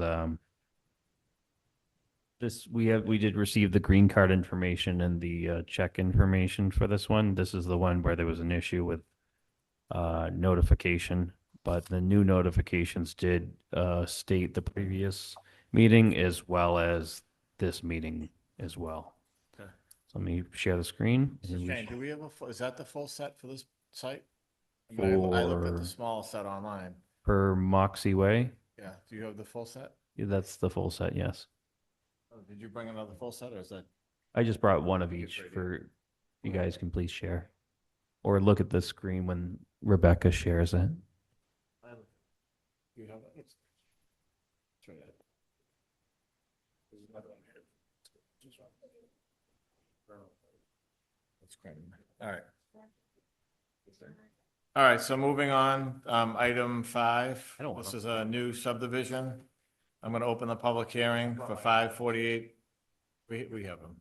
Just Chris. 548 South Street, map 91, lot 121. This is being proposed under the Bridgewater subdivision rules and regulations for approval of a 4-lot subdivision with the requested waivers. This was initially posted for March 18th, 2026. Did I open the hearing at that meeting? We must have to continue it. I don't think we read the legal ad and I think we just continued it because this is the first public hearing. The legal ad is up on the screen. It's for 548 South Street, legal notice, Bridgewater Planning Board, public hearing notice. On Wednesday, March 18th, 2026 at 6:30 PM, the Bridgewater Planning Board will be conducting a public hearing in council chambers at 66 Central Square, Bridgewater, Mass, and via Zoom, link attached on the application, subject to Bridgewater subdivision rules and regulations for the approval of 4-lot subdivision with requested waivers. The subdivision proposed by George Bullard is located at 548 South Street, Bridgewater, Mass. Assessors map 61, lot 121, on 3.55 acres. The application and plans were prepared by Silver Engineering and are on file in the town clerk and CED office and website. All interested persons are encouraged to attend. This was posted on March 4th and March 11th, and there was an advertising issue. That's why it didn't happen last time. It wasn't an advertising, Uh, it was a notice issue. Notification issue, but that's been corrected. That's correct.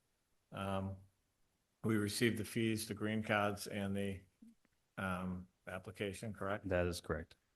Okay, so if the applicant would like to present?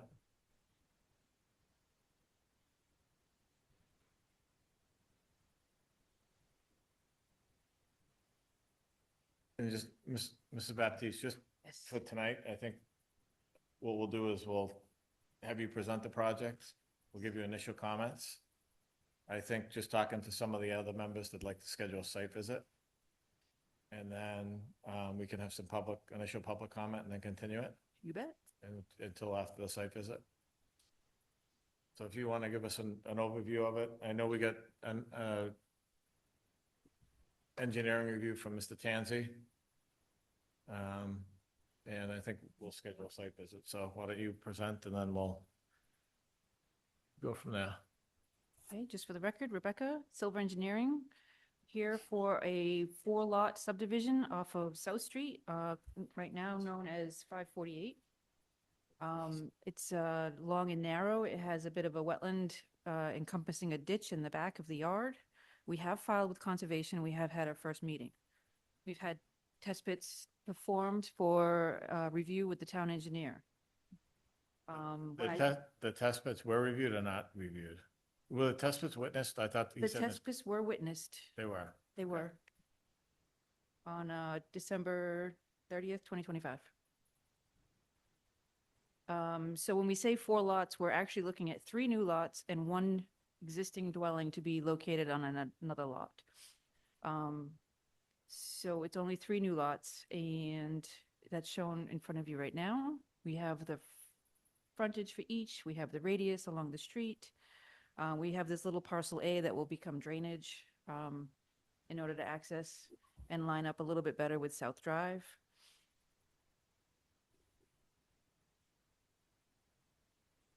We laid out the requisite 16-foot wide, oh, I did the wrong button, I'm sorry. 16-foot wide pavement with the stone shoulders and the infiltration along the edges. We have the T turnaround that has been common these days, and we have the drainage located within the cul-de-sac.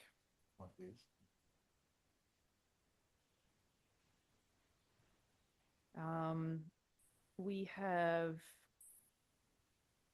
a water line for hydrant only, and we're proposing services, well services. So we're proposing wells and septics for individual lots. The only reason there's a water line right now is for the potential of a water connection and to service the hydrant. Everything else will be on individual well and septic for these single-family homes. We show the trees that you like to see. We have the guardrail along the drainage along the roadway. We show the overall grading scheme so that we can justify our pre to post and our drainage. We've met the 10 standards the town engineer has reviewed. We've responded to some of his comments, and I believe we're still waiting to receive his second review of the plan set. We did have, I think that's it for, we have our erosion control. We have all our details. We did meet with conservation. We did do a site walk with conservation. We've reviewed the line. They were satisfied with it. They continued it so that we could go through planning board and then come to the finals together in case there was changes along the way. There's not much more to add, so if you had questions.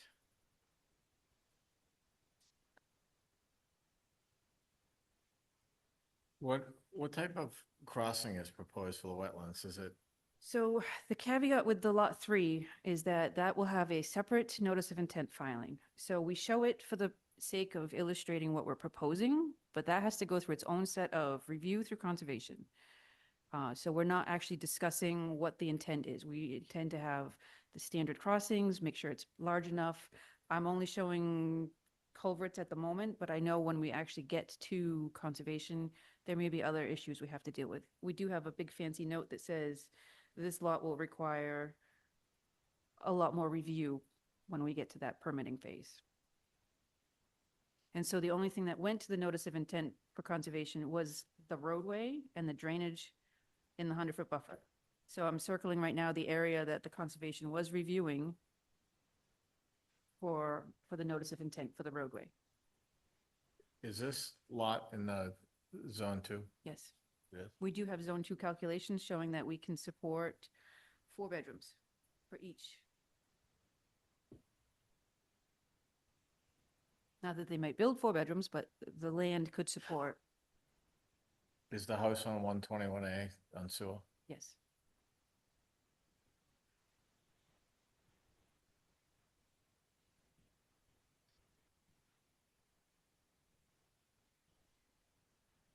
Any initial comments from the board?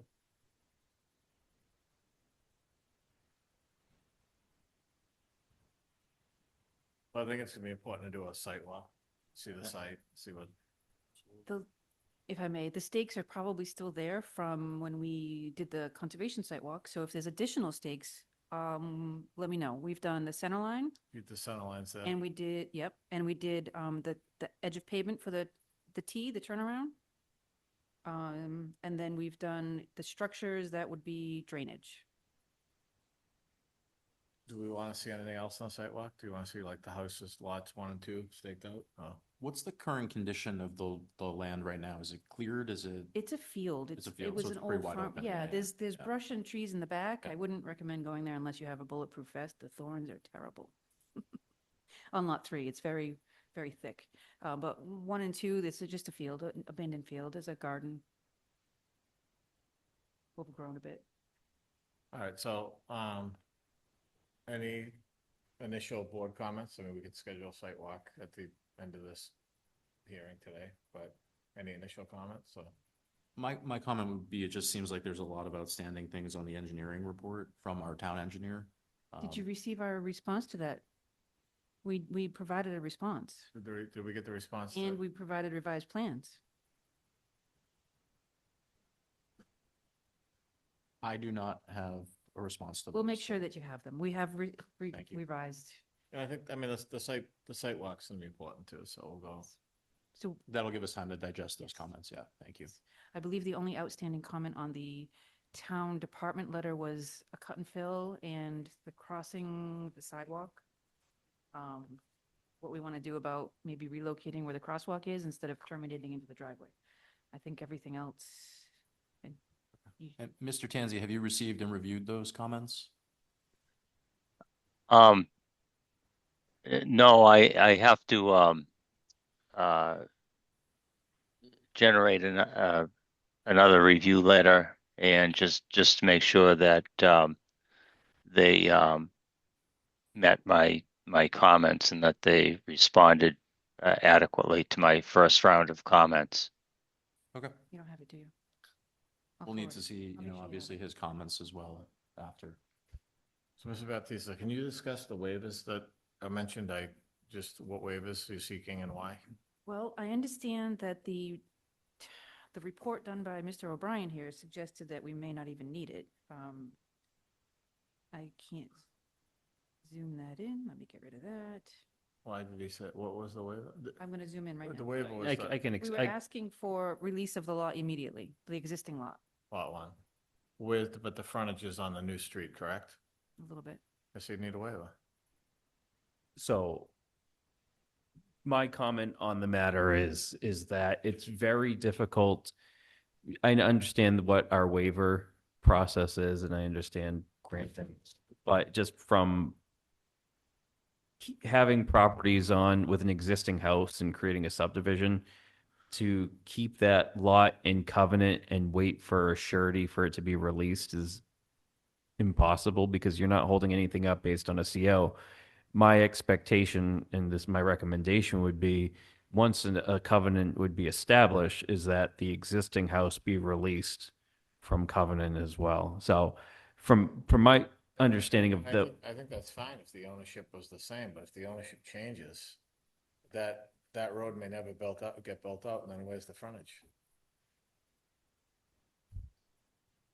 it's difficult to hold an existing lot in a building that's already You there. put up a bond. We can discuss it later. Yeah, we can just, I'm just from my perspective, But you can't, I mean, if they're getting that frontage off the new street, you either need to get a bond to release the lot, or they need to build up the road. yeah, we should have a continuing discussion on that too, because I'll have to provide examples that based on my professional experience. If it's been done differently here, that's fine. Just from my perspective, But let's say that road never gets built out and ownership changes. Where's the frontage of that lot? May I? Legally, that road will exist on the registry. It would still get recorded. So it But would it's be not- but considered a it's paper not- street. It's not built out, though. It doesn't depend, yeah, okay, so there you go. It would be paper street. We have lots of lots on frontages with paper streets. Well, we can talk about it later, but that's the waiver you're asking for. Well, yes. yeah, it just from a waiver perspective, it's not pertaining to the subdivision itself in terms of design. Right. It's more of a procedural question if it's required, because if we did not, the question is if we accept the waiver, then what standard do we set? But if we deny the waiver, how can we be holding a house that people live in covenant based on a surety that we may never receive? Right, I get it. It's because it's not a waiver from any of our standards. Right, it's more of just kind of a procedural question.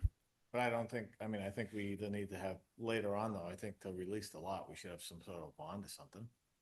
Yeah, it's going to be held under a covenant. It's just a question of, how we condition release and what this, especially too, if we look to approve the subdivision, what language we can look to kind of Yeah, all right. condition it on.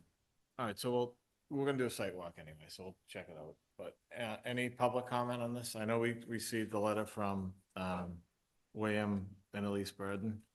Is there anybody else who would like to speak initially on this? We're probably gonna continue the public hearing and do a site walk, but if you have public comment, just please come up to the podium and state your name and address for the record. My name is Elise Burden, and I live at 526 South Street, Bridgewater. And so anyway, this site, in my opinion, is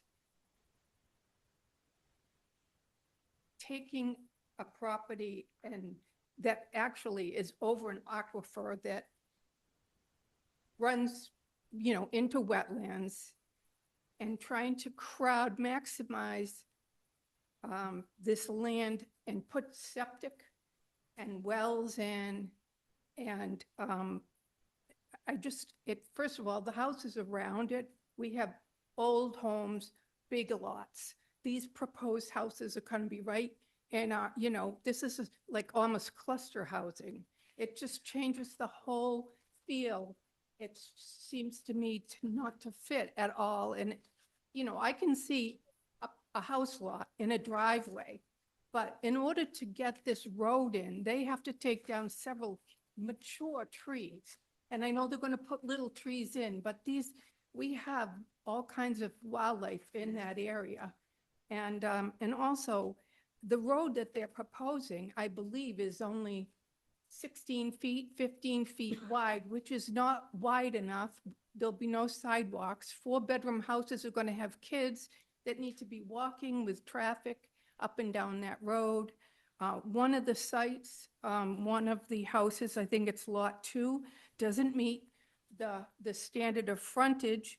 The measurement was taken not from the street where it's supposed to be taken, but it was taken into the setback. It's not the right amount. And, but, the fact is Bridgewater, we have water issues in this area. When I went on, Google, and I went on ChatGPT, it talked about it being a filtration system, and under Bedford Street, that it goes right into Carver Pond.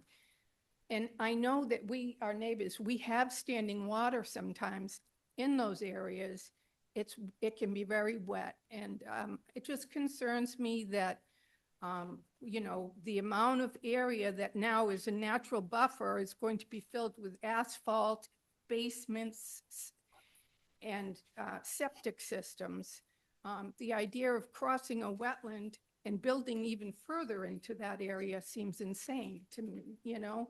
I mean, I feel like, now ours was built in 1903. These are old homes.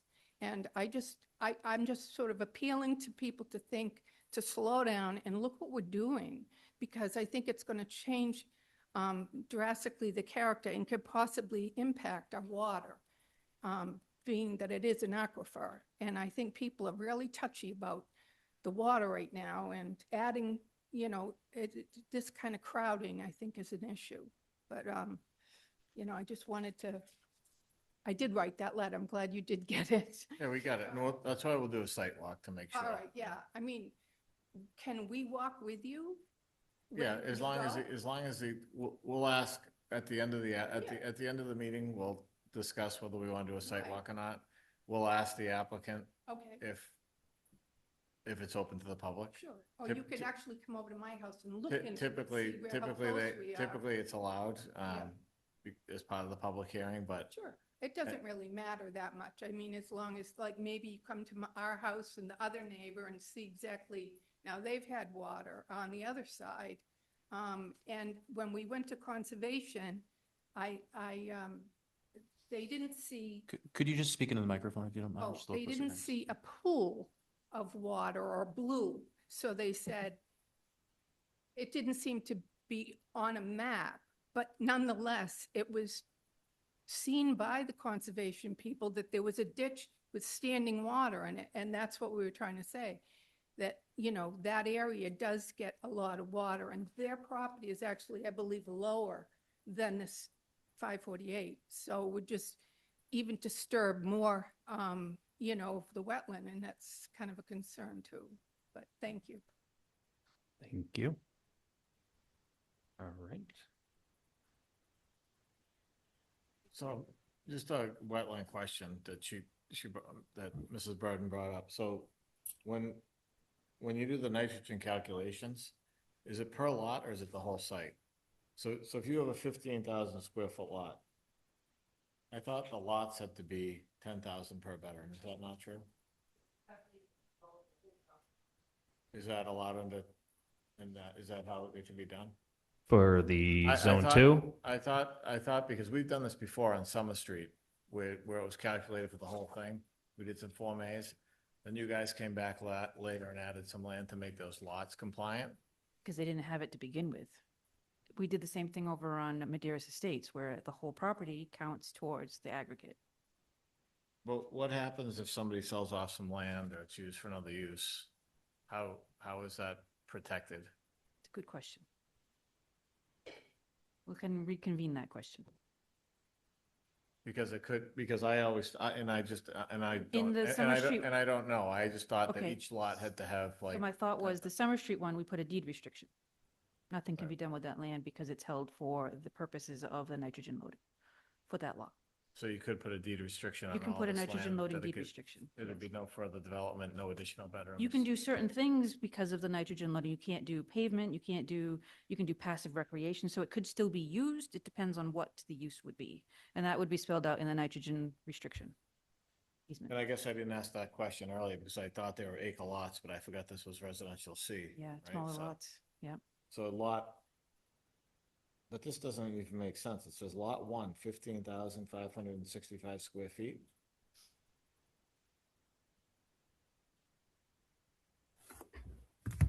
You would need 18.5 for a minimum lot, right? Yeah, I see that, 18,565. I don't know So why, so why does that say 15.5? I don't know if that's a typo. The 15,565 is the 18,565. I think it's just a typo.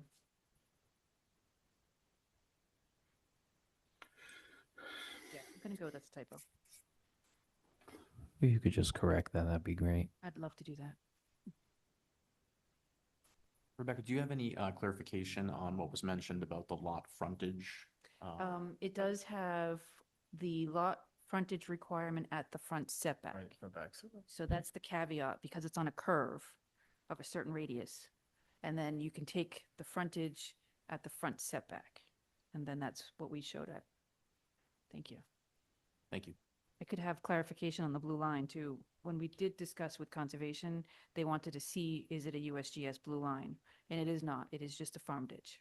I say it like it's a small thing, but it is a flowing farm ditch. The last few days of rain, when we went for conservation, it was flowing. But it's not a blue line, so it does not make it stream. All right, is there any other public comment on this? If you have a public comment, you just have to come up.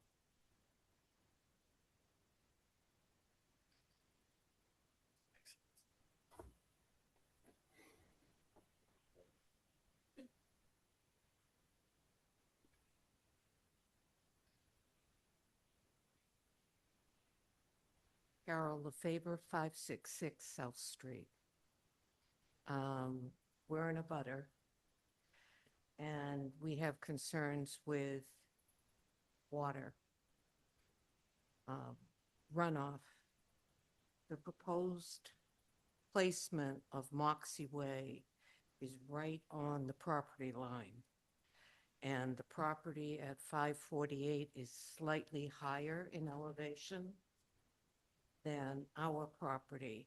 And right now, even with the vegetation that exists there, there is water runoff that comes off 548 and comes into our yard, which is fine because vegetation is taking care of it. But this proposal says asphalt right up to the property line, 16 feet. And if it snows, where does the snow go on a 16-foot wide road? How does it get plowed? Where does it get plowed to? How does it melt? Where does that water go? We don't have water in our basement now, and we certainly don't want to have water going forward.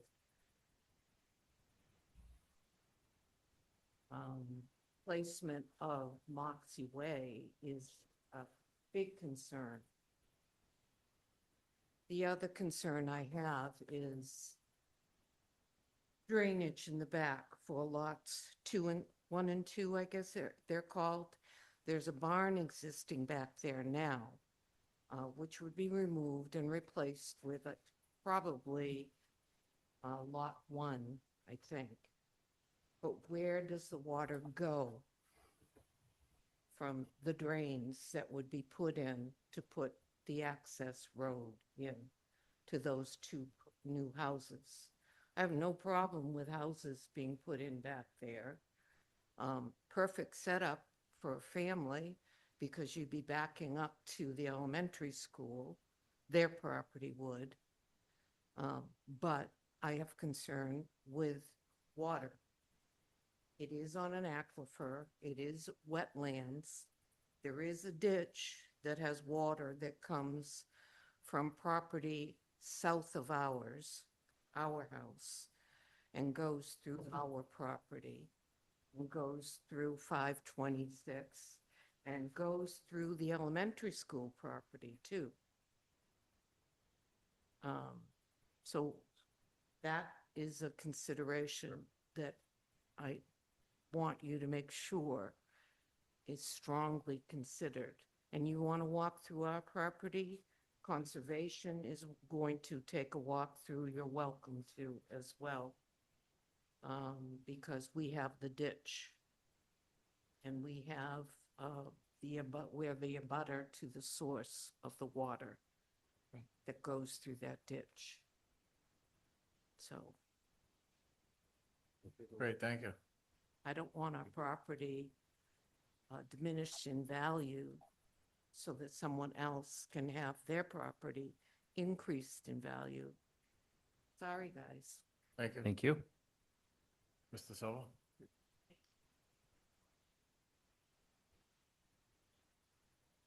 Larry Silva from Silva Engineering Associates. To address that question, when she's referring to pavement being up to the property line, she's looking at the right of way. That's not up to the pavement is not up to the property line. And it's an improvement in the situation because the down gradient flow, which would be crossing over into her property, is intercepted by the roadway and the drains on either side of the actual road. So it's actually an improvement in terms of collection and control of the water that is in proximity to her property. And as far as where it goes, it's after it's held back before it's even released back into the ditch, which heads down towards the school property and further to the east. So that's not an accurate statement saying that there's pavement up to the property line. That's not true at all. Not even close to that. And Mr. Silver, real quick, while you're still up there, the two basins on either side of the road at the end at the cul-de-sac, what are those fed by? Forgive me, I have a smaller plan and my eyes aren't that great. You're saying talking about the basins that are On either side of the road by the hammerhead. The swales. these are from the swales on each side of here. Yep, so the swales just drain directly into the basins. Right into Yep. the basins. Thank you.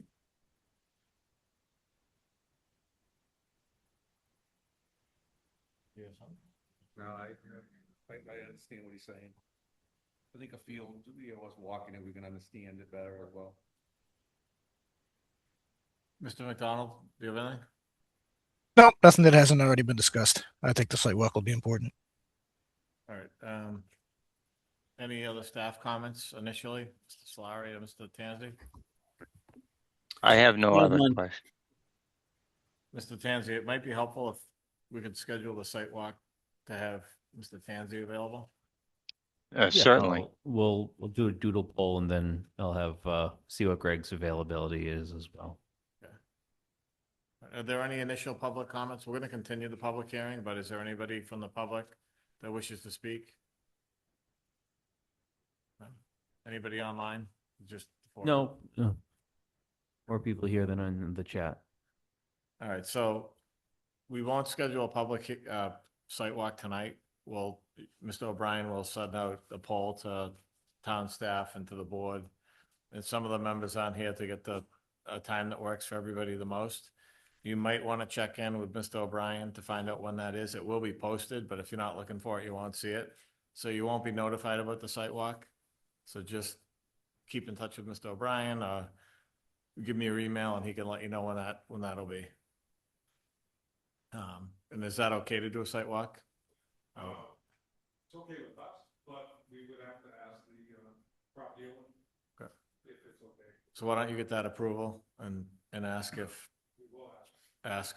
abutters can join, and then once he has that information, we can schedule it, so. Yeah, we'll work through it and like I said, it'd be properly, but we had a properly posted meeting today, which will take, I took minutes for, so we'll go through that proper process and it's not going to be like the day before. The expectation is that whenever we decide a date, the week before, I typically post the agenda so people are aware and I'll keep people in the loop on that. So do we have a second meeting in May?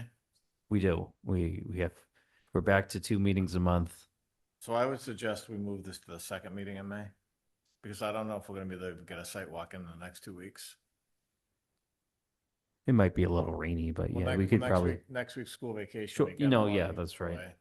But yeah, if we want to kind of discuss the applicant continuing this over to, I think it's May 20th is the next meeting. And they can address comments, provide us updated plans and, And get the site walk in by then. Yeah. Okay.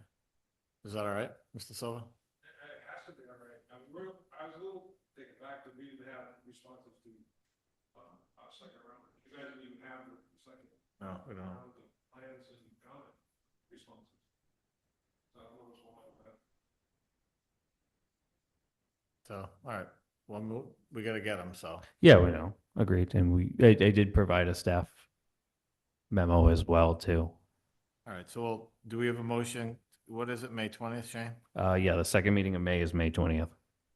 So do we have a motion to continue this to May 20th? So moved. By Mr. Greenberg, do we have a second? Second. Mr. Geller? Any discussion? Mr. McDonald will take the roll. Mr. McDonald? Yes. Mr. Fabrowski? Yes. Mr. Geller? Yes. Mr. Greenberg? Yes. And I'm a yes. So Mr. O'Brien, Mr. Silva, about us, we'll just coordinate a site walk. Me and Larry will get the sidewalk together, no problem. All right. I think it'd be best if we could do it after, the week after next week. I know a lot of. Yeah, people I have figure school April vacation is gonna be rough, so I'll at least send out a doodle poll for people to participate in and reach out, talk to Greg about his scheduling as well. As well as, of course, the owner and the applicant and the engineering For you team. guys, like the end of the day better? Typically? Are you? I'm are pretty you flexible. local? Yeah, I'm local and flexible. Okay. Yeah, I'm to be honest, I'm limited with my free doodle poll abilities. You know, I get 10 selections, but I can do I'll put out a poll and all as well as if you guys have any times that you're best available, please let me know. All right, we got it. All right, so we continue that to the 20th. All right, great. All right, so continuing on, item 6, we have a site plan review, special permit, public hearing notices, public hearing new, excuse me. The first one up is for 1985 Old Plymouth Street. This is map 27, lot 15. Site plan approval under section 10.6. This is to construct a storage building, 7,500 square feet. So is there a public notice on this one? Yep, it's on there. So this is 1985 Old Plymouth Street, legal notice, Bridgewater, Mass. Planning board, public hearing notice on Wednesday, April 15th, 2026 at 6:30 PM. The Bridgewater Planning Board will be conducting a public hearing in council chambers at 66 Central Square, Bridgewater, Mass.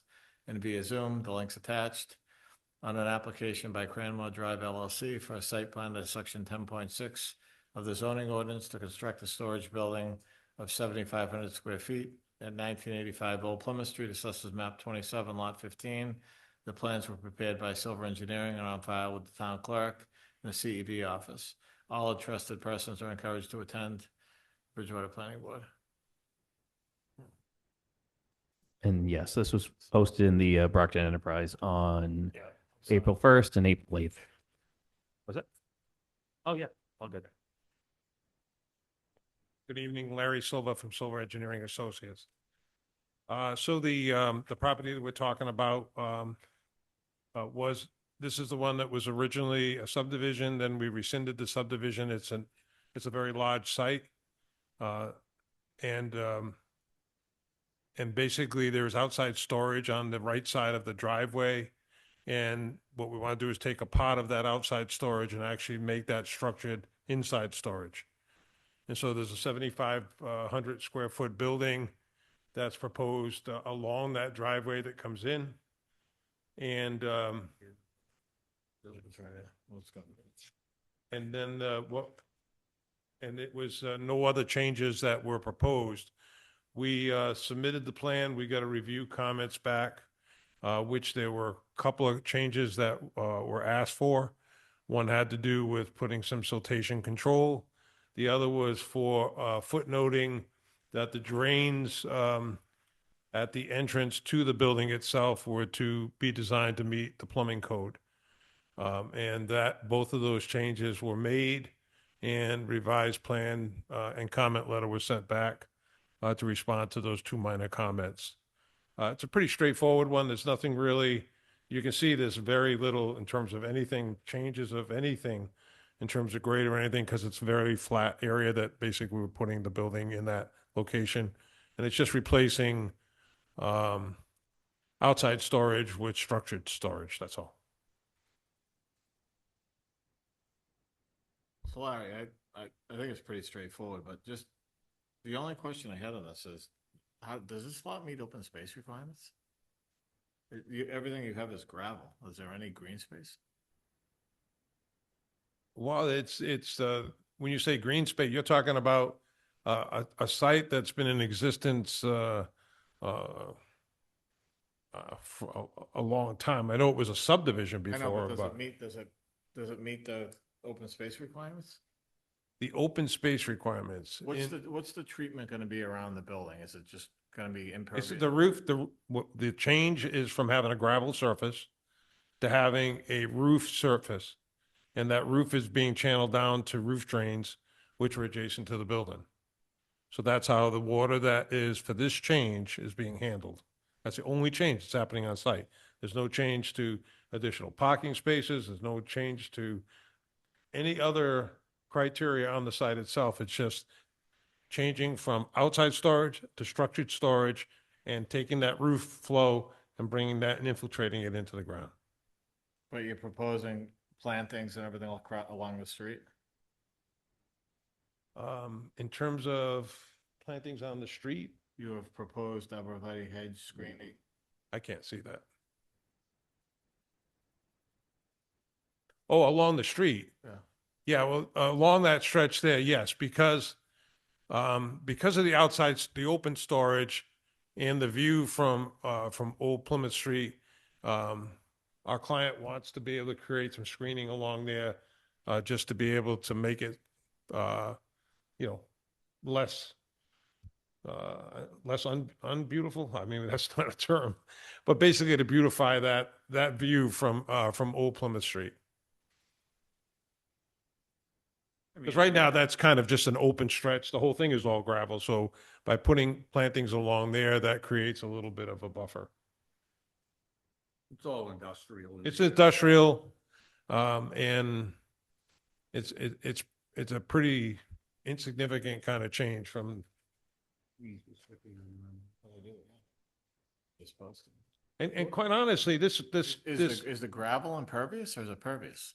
Is it like recycled asphalt or is it? it's a gravel surface, and it's all good soil underneath it.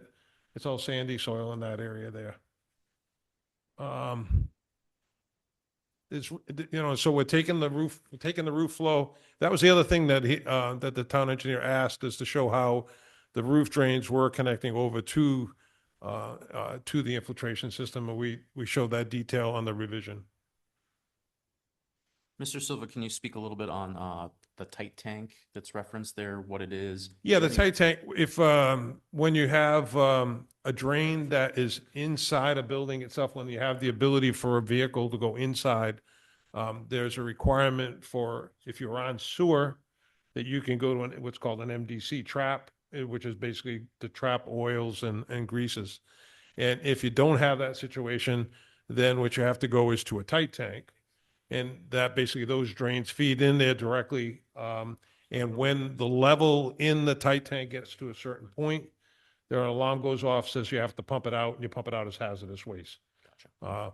This is not, drains on the inside will barely ever see any kind of flow to them. So it's not like there's a frequency in which that tight tank will ever have to be pumped out, but you have to provide it under the plumbing code. Thank you. So does the site, and I guess this was my question, because I saw this on the plan earlier. Does the site meet the max impervious of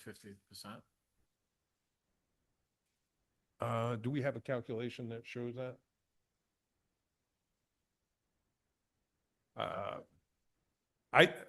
We could get you that calculation, but I don't believe that it's over 50%. I mean, between the buildings and what was the roadway that came down in the middle?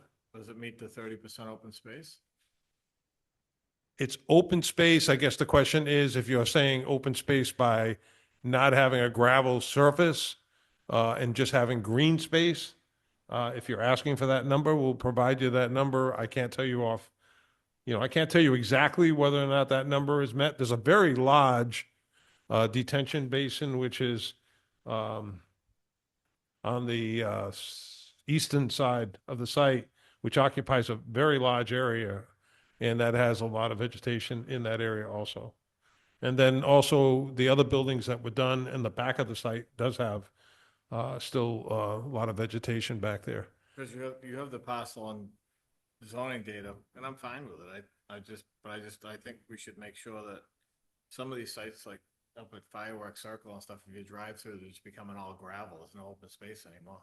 I mean, there's some in there that are just, I just want to make sure that we don't create zoning violations by, I'm fine with the building. I just think, can you update the plan to have those numbers on? We will show you the calculation for the open space And the max impervious. and the maximum impervious.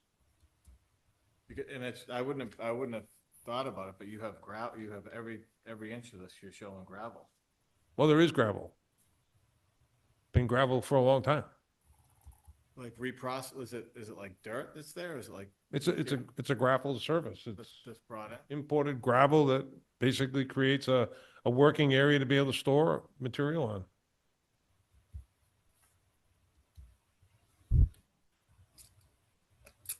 Keep in mind, it's an industrial site. I mean, this is Oh, what, no, I know, but I want to make sure it meets the requirements, that's all. I mean, if it was an industrial site and you didn't have these numbers here, I would be okay with it, but I just want to make sure we meet the criteria. we will provide you those numbers. I mean, I'm fine with it. I'm not trying to give you a hard time, but it's just that's on there. I'd like, and it just show, when I saw it earlier, it just shows we don't want to have that become all asphalt at some point. You know what I mean? Understood? And does all that gravel require drainage if it's impervious, right? It's a pervious drainage. I mean, it's gravel that water flows through. What's that? For the sub. Yeah, and that's the other thing to keep in mind, when this was a subdivision, that drainage system that was designed for that subdivision was designed by land planning, and it was not just for the roadway. It was for every site that was on that original subdivision. So the size of that detention basin is incredibly big. Yeah, and I think adding the trees and stuff is great. I mean, I think it'll be a big improvement if you can just provide that info. Okay, So that. we will. So that we know where the green space is and we know what's impervious, and then we're good. Okay. Unless you guys don't care about that, I mean, but. Oh, you talking to me? No, I'm not talking to you. Oh, I was gonna say.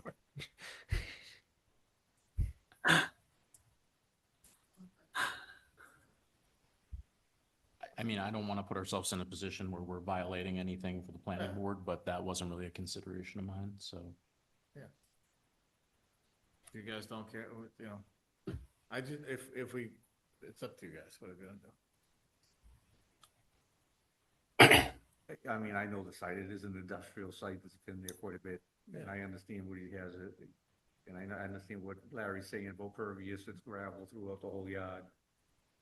You're just looking to make sure that they don't continue to pave and to extend what you have here, I imagine. Yeah, we just want, just a plan, so, because what happens is these sites become all asphalt. I'm not worried about Yeah. the current owner, I'm just worried about later on, it just becomes a sea of asphalt. What I would suggest to you is that the building is occupying an area that there's gravel now.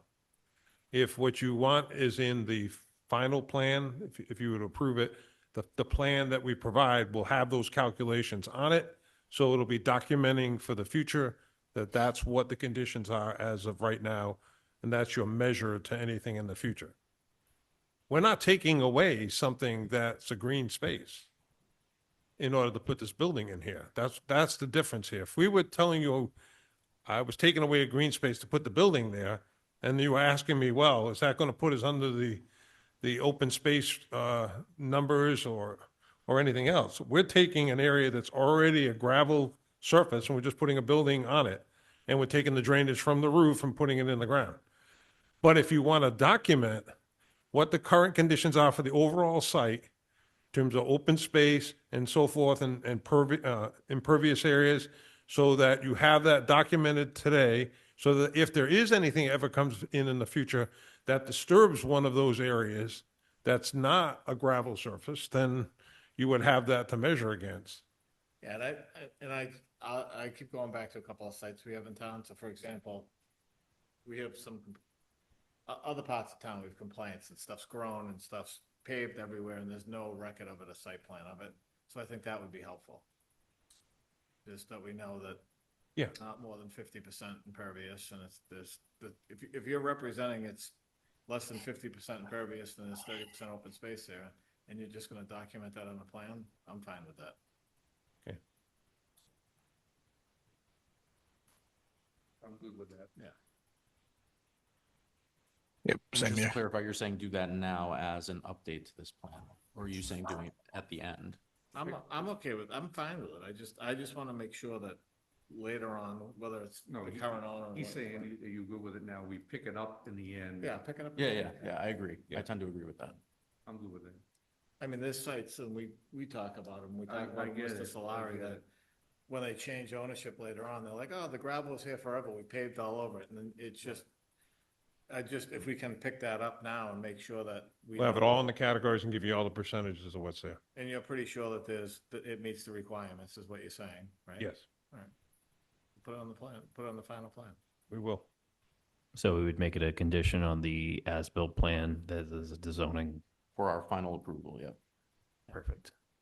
Well, okay. It would be probably prior to CO then at that point, Exactly, yeah. exactly, yeah. Okay. Well, you're gonna submit an as-built to us. It'll be on the as-built.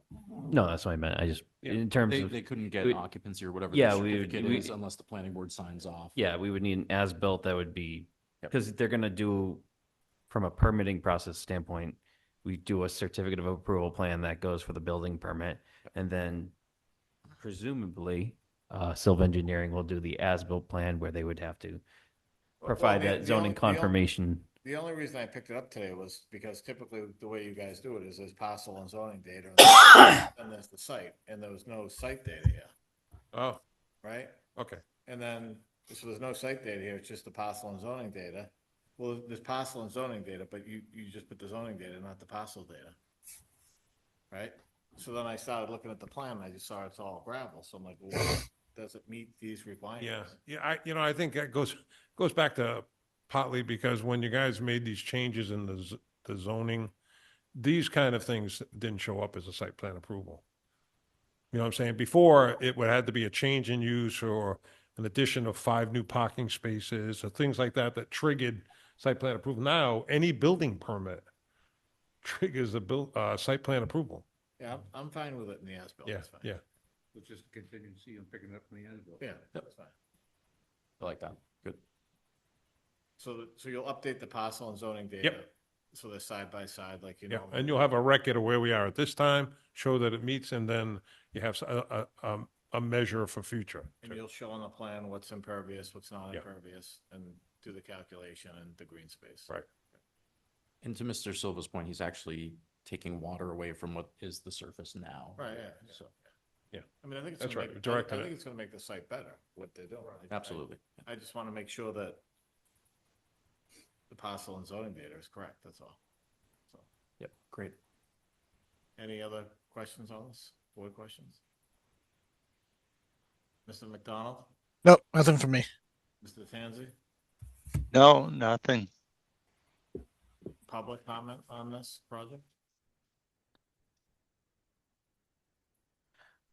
I don't see anyone rushing to the podium, Mr. Chair, nor do I see anyone in the chat.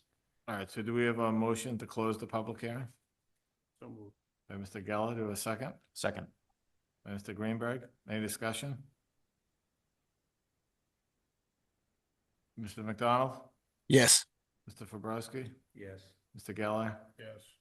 Mr. Greenberg? Yes. So about the project itself, like, I don't have a problem with it.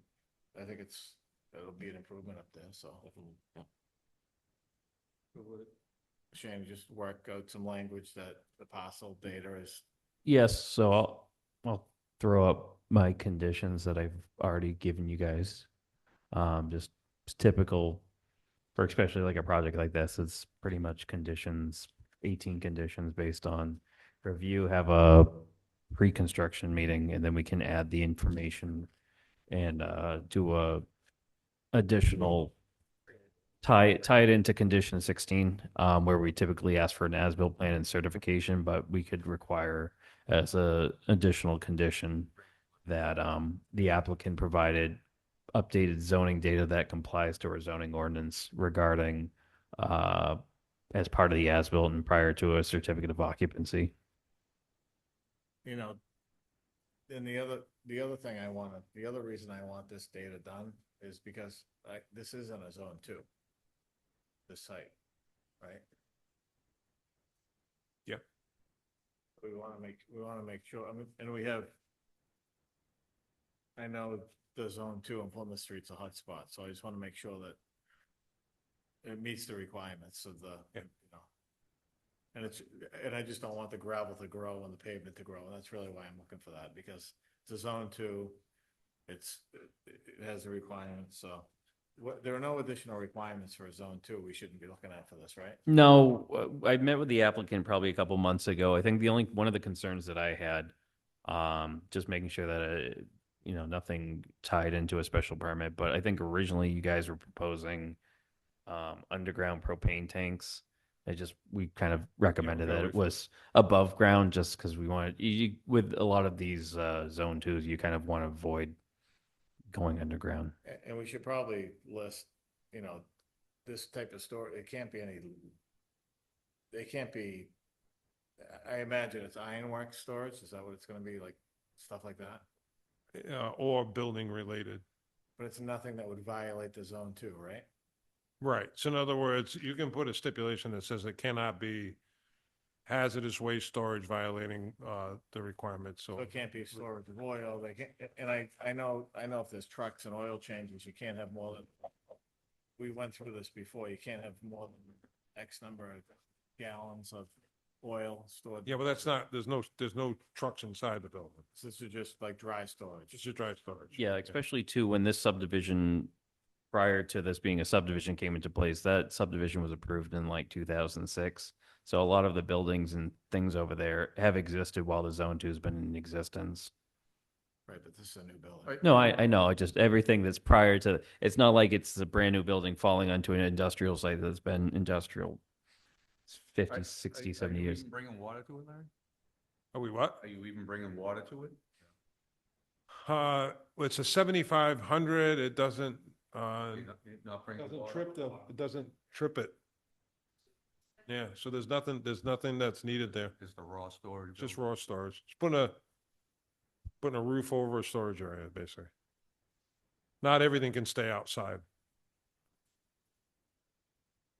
And by doing the plantings along the street, you don't have to look at either what's in this building or what's next to it, So I mean, I'm just in deliberation. I mean, I'm fine with it. I just wanna, we gotta be, I mean, everybody's all over the zone two stuff in town now, so I just wanna make sure we identify that it's a zone two in the decision letter, that the uses should comply with zone two. Yeah, and I think I put that in the memo. If anything triggers a zone two, then we would require the applicant for a special permit. But yeah, all things considered, yeah, the applicant has to conform to the zoning or the zoning district that they're in. So we can, if you want to stipulate that too, we can just kind of add that language in terms of conformance to the district as well as receipt of conformance of the industrial A in zone two standards prior to CO and receipt of as-built plan, because we're going to go out and have to review, make sure everything's done correctly too. Right, and then the other condition will be an as-built plan demonstrating there's 30% open space. Yeah, conformance to the industrial A And zone. not more than 50% impervious. Yeah. Worst case scenario, we see them putting a bunch of trees and grass up. And if you need to fix part of it, you can address it, right? If your calculations come over, you can address it. Well, I mean, if there was something that had to be, we would just show compliance with it, that's all. All right, any other than those two conditions, is there anything else? Mr. McDonald? Nope, I got no problem with this. So, good to go. All right, is there a motion to approve, deny? Motion. So Mr. Fabrowski, motion to what? Approve. Motion to approve? Second. The second by Mr. Greenberg. Any discussion? Mr. McDonald? Yes. So motion to approve with conditions, correct? The two conditions we Yep. discussed. Mr. McDonald? Yes. I'm sorry, Mr. Chair. On the motion, it's the two conditions in addition to these other 18. Correct. Cool.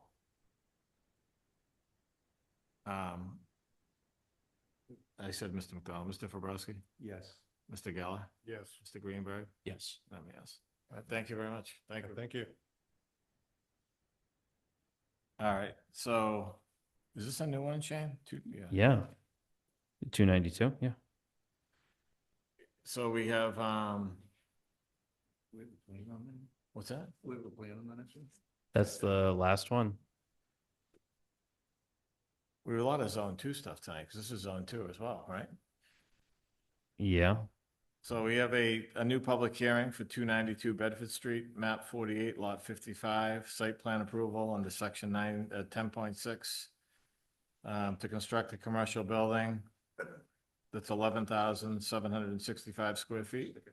So we do have a public hearing notice, 292 Bedford Street, legal notice, Bridgewater Planning Board, public hearing notice on Wednesday, April 15th, 2026 at 6:30 PM.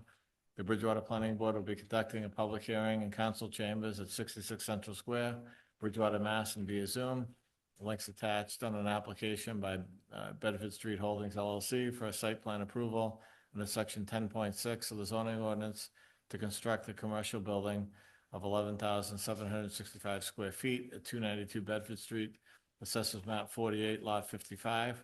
The plans were prepared by SciTech Engineering and are on file with the town clerk and the CV office and website. All interested persons are encouraged to attend Bridgewater Planning Board, the Adirond and the Brockton Enterprise on 4/1 and 4/8, 2026. So if you guys, similar to the last couple of hearings, we'll ask you to make your presentation. We'll have the board ask questions. Most likely because of the location and it's a zone 2, we'll schedule a site walk and open it up for public comments. So go ahead. Okay, thank you. Good evening, Michael Minot, attorney for the applicant. I also have the applicant here and the project engineer from SciTech, who I'll turn it over to in a few moments. So as just read into the record, this is a 7.8 acre parcel, and the applicant seeking site plan approval for a redevelopment of a portion of the property to construct a commercial building consisting of 3 units. One of those would be the O'Reilly Auto Parts, and the other 2 are still to be determined. The O'Reilly unit would be 7,000 square feet, and the other 2 units would be around 1,900 and 2,300 square feet. The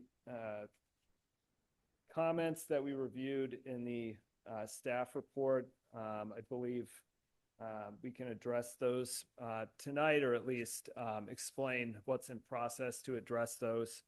And I'll let Steve, the engineer, discuss those in more detail, but with respect to a couple of them that I noted, lighting, which is the first one, there was a lighting plan provided in the plan set, and the applicant intends to install dark sky compliant lighting, which will be an improvement over what's currently on the property, which is much brighter lighting. Regarding noise, the proposal is for a pretty low impact retail use that's not going to generate significant noise or traffic. These are neighborhood retail establishments that are proposed for the site, not high traffic uses that would generate a lot of noise or disruption to the surrounding area. In terms of aesthetics, there's a landscaping plan that's also included in the plan set, which will be highlighted in a few minutes. The development would utilize a well for water and not public water, and would tie into the sewer. There was a question about security. So the tenants will have the opportunity to install cameras, but there's no proposal for the applicant to do so at this point. All the minimum dimensional and regulatory criteria are satisfied. So this is a conforming lot, a conforming development in all respects, with more than adequate parking available.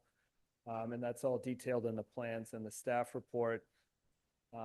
So I'll be available if there are any questions for me, but at this point, I'll turn it over to the project engineer. So just quickly, so we're looking at the same plans. These Yes. plans are going to need to be updated, right?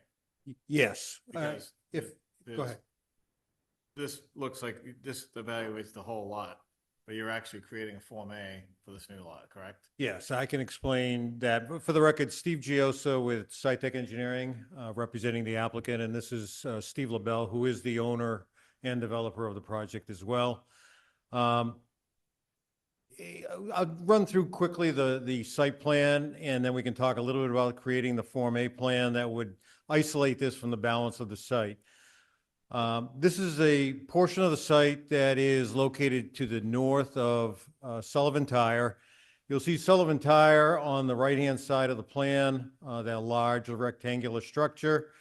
Sullivan Tire that property is owned by the applicant. So the applicant owns the Sullivan Tire piece, and then the remaining land heading to the north along the east side of Bedford Street here, where there is an existing paved parking facility. You'll see there's a trailer at the very far north end of that paved area.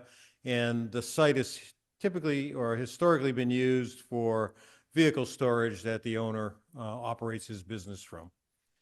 This would occupy a portion of that property, basically the southern portion of that property. We have shown a potential parcel line, which we would formalize once site plan review is completed, because if some changes are made during site plan review, that line may want to change a little bit. But we have identified that we would create about a 2.7 acre parcel of land with frontage meeting zoning requirements. I think we have about 178 feet being proposed that would be allocated to that. And then the remaining land would be about 5 acres. And that would also comply from a lot coverage standpoint, frontage standpoint, total area standpoint. And at this point in time, we are evaluating that remaining land, but it is not part of the proposal before you this evening. So the proposal would be to create a 11,700, I believe, square foot building, 7,000 square feet of which would be O'Reilly's Auto Parts. They would be the tenant closest to Bedford Street in the building. And then we are looking to have 2 smaller tenants to the rear of the site. We would, in redeveloping this site, actually reduce lot coverage by eliminating several blocks of pavement. It's basically a very large expanse of pavement, but in creating the new site plan, we'd be cutting out islands within the parking lot, and then also eliminating several pockets of existing pavement on the outer edge, particularly near the wetland resource area. So as you see on the plan, there's a line that's kind of running north-south behind the development with the little wetland symbols. That is a delineated bordering vegetated wetland. We have filed an application, a notice of intent with conservation. We had our first public hearing with conservation last week, and we also had one site walk with the chairperson of the Conservation Commission and the agent for the commission to walk the wetland line. During the public hearing for conservation, we did get continued till next week. The reason for the continuance was twofold. Number one, the chairperson wanted to look at a couple of the wetland flags one more time, so we're trying to schedule a site walk with her at this time and look at those couple of flags. And then at the same time, we do need to address the comments we have received from the town engineer. We have gone through all those particular comments. We've actually revised the plan already and prepared a response letter to that. We wanted to wait until after tonight before we submitted that in case there was some other changes that fall out of our review with you folks. Conservation did not ask for any technical changes to the plan, so the limit of work, the proposed stormwater system, we're actually eliminating activity within the buffer zone of the wetlands, and we do meet all of the DEP stormwater standards for redevelopment of a site. Going to that issue, there is some limited stormwater management on the property now. There is a catch basin basically just off the northeast corner of this proposed paved area with a discharge into a existing detention basin. That's depicted on the grading plan for the site. We will be converting that catch basin to a drainage manhole, but then adding new water quality treatment units on the property. So we will be getting enhanced water quality treatment as part of the stormwater design for the site. We are also taking the building footprint, which is currently sheet flowing to the catch basin as parking lot runoff. We're converting that to the cleaner runoff you would assume to get from a roof runoff. We're going to direct all of the roof runoff to an on-site recharge system. And based on the comments from the town engineer, we're actually going to increase what we've currently proposed to a larger recharge system. So we're going to be getting more recharge on site, limiting that recharge to the clean runoff. We're cleaning up the parking lot runoff, having it directed to the same detention basin. And based on some of the comments from the town engineer, we're actually going to add some sediment forebays and clean up some of that pond. That pond has been there for a long time. It's overgrown, not seeing a lot of maintenance over the years. But we also don't see any failure or overflow from that basin. So clearly it's functioning as it was originally designed. We're going to reduce both the volume of runoff and the peak flow from the site by eliminating some fairly large blocks of pavement. I think we're eliminating about 10,000 square feet of pavement, in addition to taking about 11,000 square feet of paved surface and converting that to the building.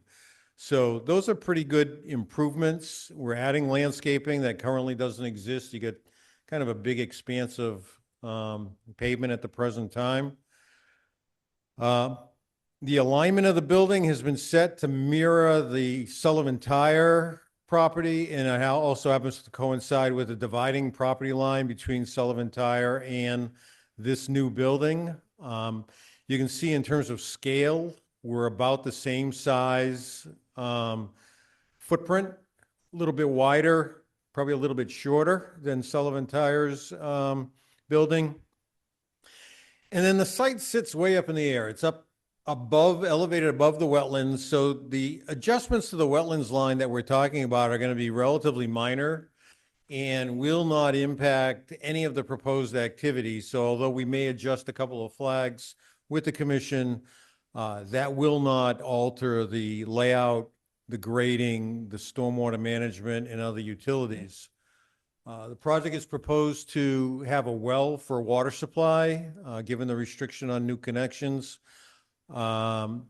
Each unit would have an individual water service, and the project would then be connected to the municipal sewer system with a connection through the Sullivan Tire property, so we don't have to dig up Route 18 in front of the site. And again, we would, once the final design is configured, create easements for utilities, cross easements for access with that abutting parcel. Even though our client owns both properties, eventually the site may get transferred to another party. So having cross easements is obviously a logical step to take as we evolve the plan for the site. We're following the same drainage patterns that exist today on the site. So the water right now drains to that northeast corner of the new parking lot, and the site will continue to drain in that fashion to allow the water to get directed into that detention basin that's located just off the northeast corner of the site, pretty much opposite the two smaller tenants as you head to the north. So we're improving drainage, reducing lot coverage, adding landscaping, meeting parking code. So we think it's a pretty good upgrade and a repurposing of a tired piece of property that I think this gets us into a bit more aesthetically pleasing site. And I think, given the lateness of the hour, that probably covers all the items that we're incorporating. Clearly, we will need to wait for your engineer and planning staff to review the revisions and make sure that we have in fact addressed the comments that have been made to date. And be happy to try and answer any questions you may have moving forward.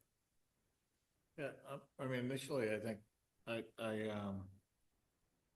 just a couple comments I had initially, just, I know in the Business B area and our site standards for larger projects, the new projects that we've approved, we do have that 20-foot landscape buffer on Business B. So it says, I think it says in our larger projects is that we can eliminate parking in the front yard setback all the way back 30 feet, but we've been at least doing the 20-foot buffer strip. I think that front row parking, it would be nice if that could come out and be landscaped across the front there. Yeah, we looked at that. Obviously, what we're doing with the plan as it's shown to you is we're holding the existing pavement line. So we're not encroaching closer to the layout line of Bedford, but it's only, you're right, there's only about a 2-foot strip of unpaved area there separating the parking lot from the shoulder of Bedford. We have looked at it, and because I think Shane indicated to the design engineer that that was a concern, that we should try and look at how can we bolster the landscaping in front of the site. I've looked at the plan. We have the ability to push the building back a little bit, maybe grab another 5 feet of green space in front, and then that would give us about a 6 or 7 foot green space in front of the parking. And we can add, obviously, landscaping to create a buffer between the public way and the parking lot. So we think that would also reduce lot coverage a little more. We don't want to eliminate that parking right in front of O'Reilly's because, again, that's their primary parking. So keeping that parking, if we have to sacrifice something, we can sacrifice, I think there's 4 spaces behind the building, behind that second retail space. Just for me aesthetically, we just had an Ace Hardware open down the street and we asked them, initially, we had them push it back so that first 20 feet will be landscaped. I just think we're trying to enhance that area, that Route 18 corridor. Understood. For safety reasons, you have cars that close, even if you have bollards there or whatever. You're either gonna have some sort of bollard there or something that's gonna be unattractive to stop cars coming in. I mean, you have cars pulling right up to Route 18. It's not like it's a auto dealership anymore where those cars are parked and stationary. They're gonna be in and out, there's gonna be people there. I just think for aesthetics and everything, I'd like to see that 20-foot. It's in our standards for larger projects, that 20-foot landscape. Yeah, I'll defer to the attorney, but we have an existing non-conforming condition from a zoning standpoint. We're not making it more non-conforming. So we believe that that's basically a grandfathered condition on the site. But we can, again, try and get close to what you're looking for, but I think 20 feet is not going to be realistic for us to get there. What's non-conforming? I guess I'm confused.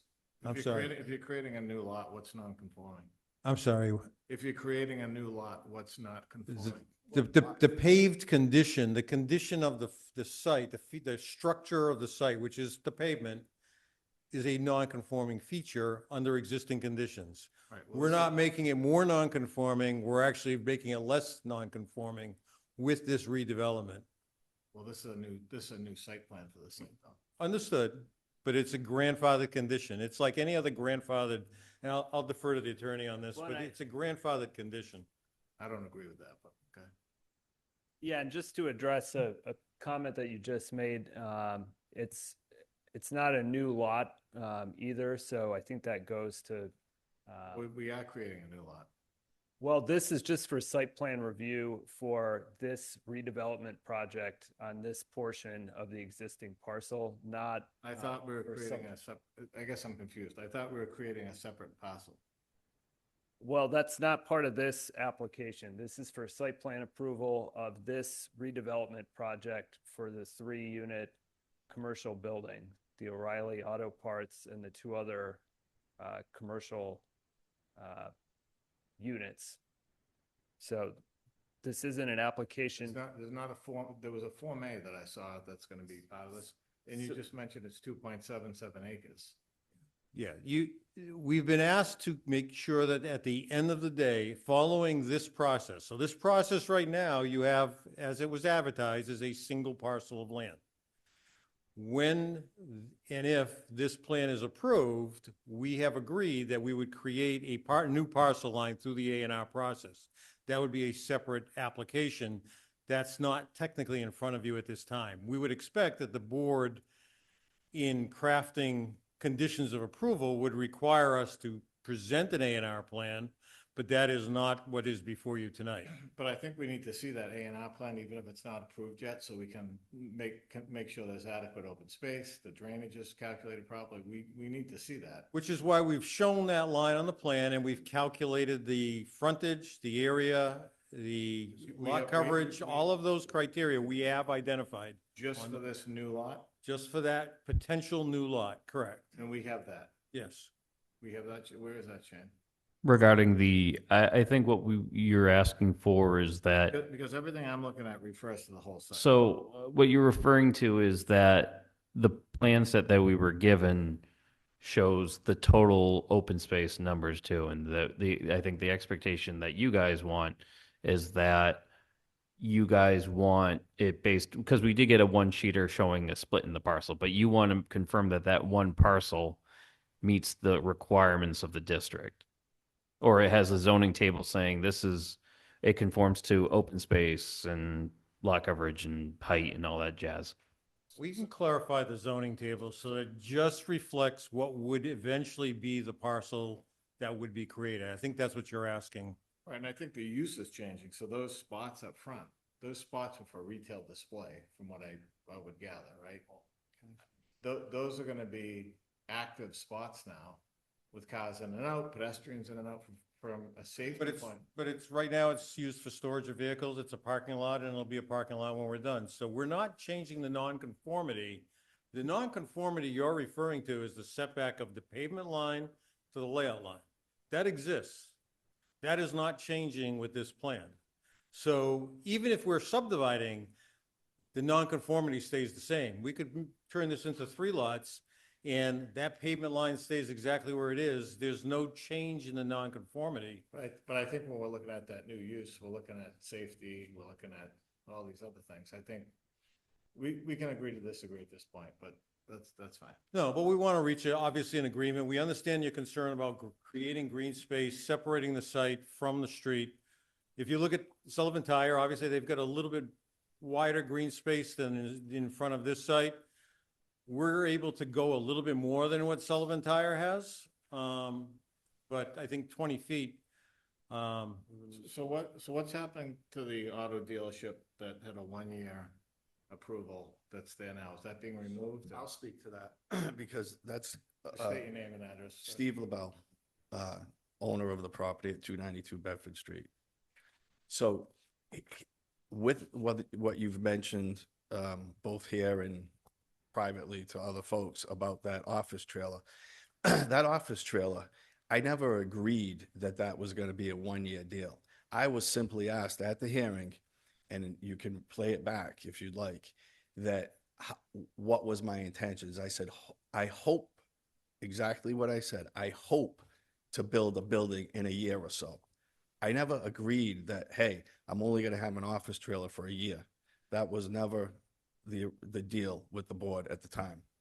So I am trying to work with you here, and if we were to try and meet your 20 feet of green space or landscaping, A, we would lose too many parking spots.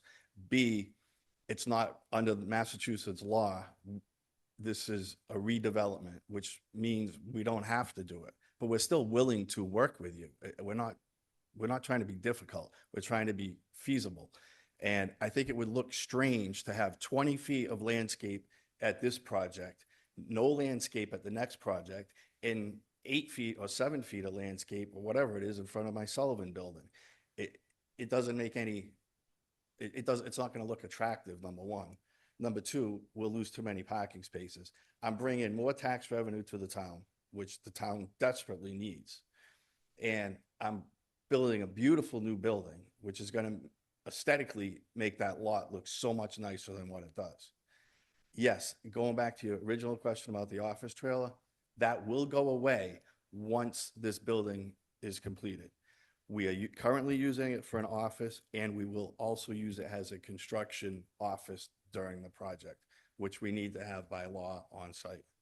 So I'm hoping that that would satisfy you. You can give me we can do a condition of a temporary CO to give me 30 days to get rid of the trailer because we rent it, so I don't have control of when they pick it up, but it will go away once this building is completed. But going back to the landscape, and look, I'm willing to work with you guys, but we just can't get there. We Yeah, like it to I look. I just think having cars that close, I think, So whether if we it's 10 do, feet or if we 15 could do feet, like, I think if we could do like Steve Giosa said, by moving the building back approximately 5 feet, that would give us about 7 feet of landscape in the front there. Which I think is enough where you're not gonna have that, any cars going forward or anything. And we can maybe put some curb stops or something so nobody's gonna go that way. I have no issues with, like I said, I really just am trying to better the lot.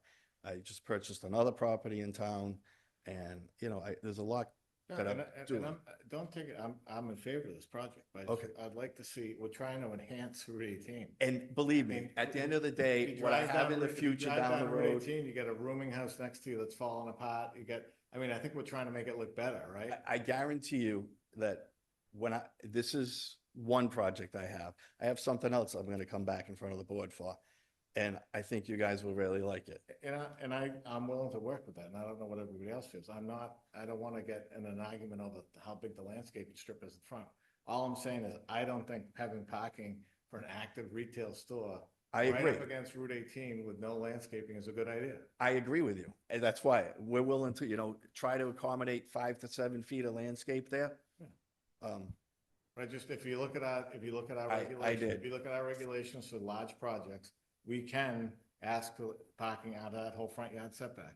We can ask for a landscape buffer up to 20 feet. Right. So, But, and we did it with, Mr. Silver and Ace Hardware, and I think it looks much more attractive, where they pulled that back. it does They look, pulled the retaining wall back. The It- parking is not right on the street anymore. We're trying to enhance that whole area. absolutely. I agree with you. And I'm happy this is before us. Don't take me the wrong way. Okay, good. I just wanted to make sure, I'm trying to do right by the town here.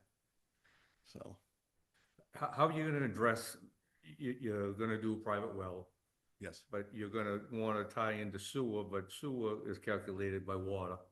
Well, So how would you do that? I think that is a nuance in the town that is, as far as I understand from speaking to the water department, it's an up in the air thing right now. Nobody has come to terms of how the town is gonna separate the fees structure. So would you tie in water if it became available? Yes, at some point, we'd like to tie in water yes. But we don't know how long that's gonna take. So our plans are to run the water lines during the project up to tie-in, but not tie-in. Because at that size of building, you're gonna need a sprinkler system. No, it's designed that we don't need a sprinkler system. It's, has Mr. Solari could probably speak to. He hasn't seen the end plan, but has like a wall separation, so it goes 3 feet above the ceiling. It's kind of like two separate, I'm not an engineer, but it's two separate buildings theoretically, so it doesn't have to have sprinkler because of the water problem. Right, in is town. that how that works, Steve? Yeah, the architect is going to have to come in with I basically like in Boston, all the buildings are put together, and they have to have a firewall that's approved by the architect and the BBRS. So whatever design comes in, the architect is going to have to quote the section of the bylaw and not the bylaw, I'm sorry, the building code that will allow to have total separation. Usually it's a CMU wall that runs all the way to the roof. Basically, all the way up through in a certain fire rating, So, and again, it still has to, get approval from the fire department also. That's our full intention, to comply with the regulations for that. So, I didn't know that. It was new to me. oh, okay. So that was our workaround because of the water. So I'm spending a lot more money on the construction because the town, I can't get a water tie-in. What kind of construction would it be? Is it a steel building? Is it a? This is, Actually, do we have elevations? Were they submitted? Shane? We have architectural elevations. I can bring them up. Were they in the fall? I didn't see them. Yeah, they're just, they're like, yeah, I'll bring it up. this is a block building and metal.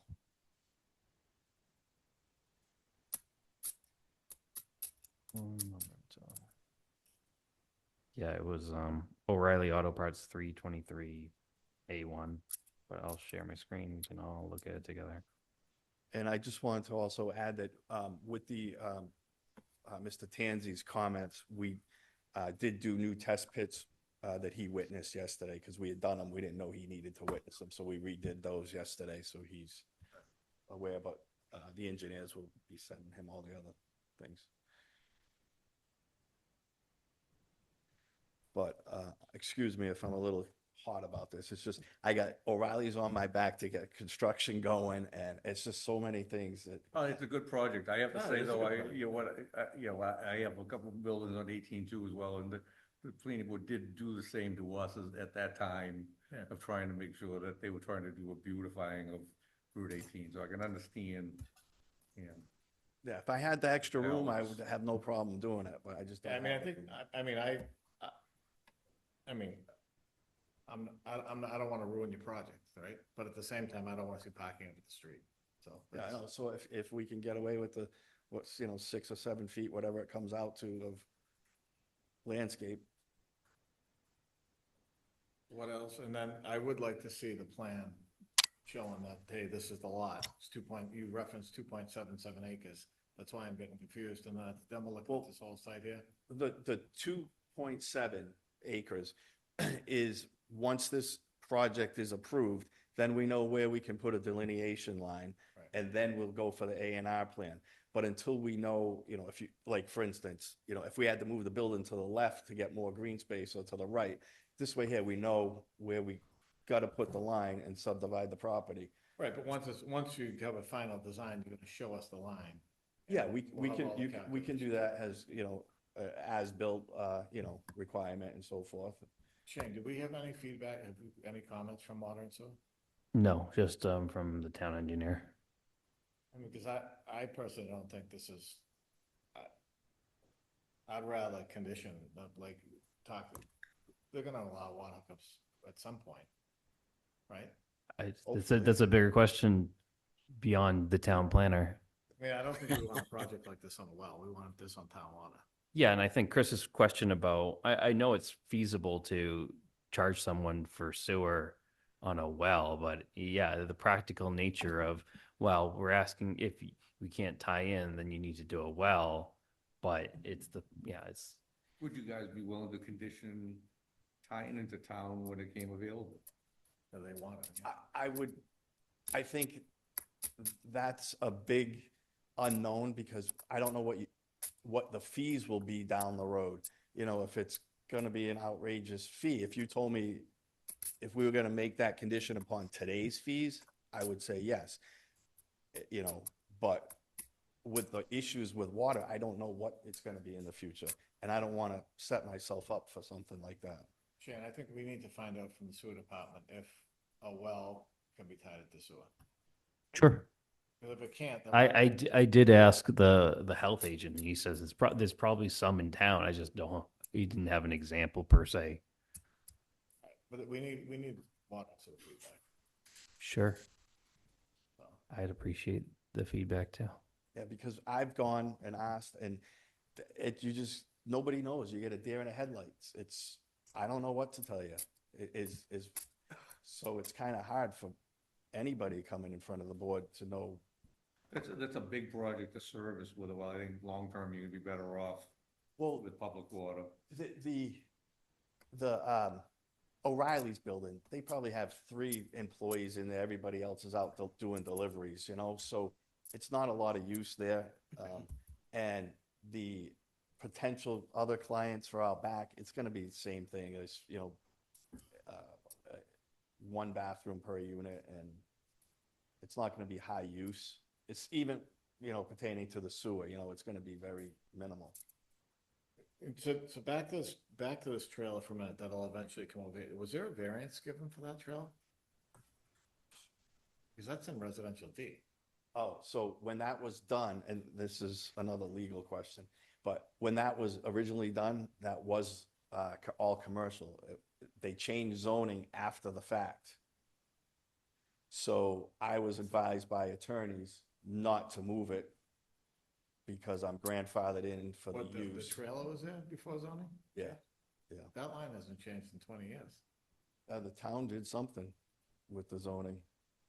I did forward, oh, I'm sorry, I did provide the board the building packet. I forget, I'm gonna try to look it up. I forget if it was.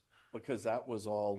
Yeah, we're just gonna defer to our There building you go, inspector real quick. Steve. Hello, Steve, Mr. Steve. Okay, there's a, there's a letter, an order of conditions from the planning board when this was approved. This wasn't just like, I wasn't going to say how long the trailer was going to be there. It is written in writing that the trailer would be removed in 1 year.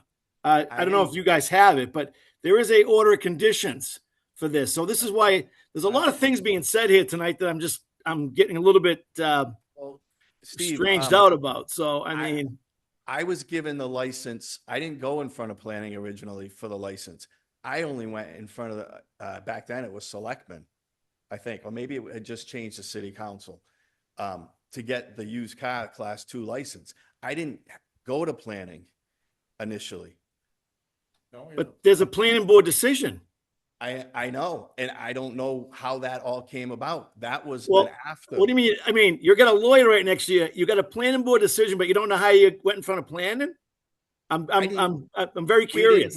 We didn't go in front of planning. We only went in front of, whether it was city council or, selectmen. But the selectmen can't approve a license unless there's some sort of a site plan approval done.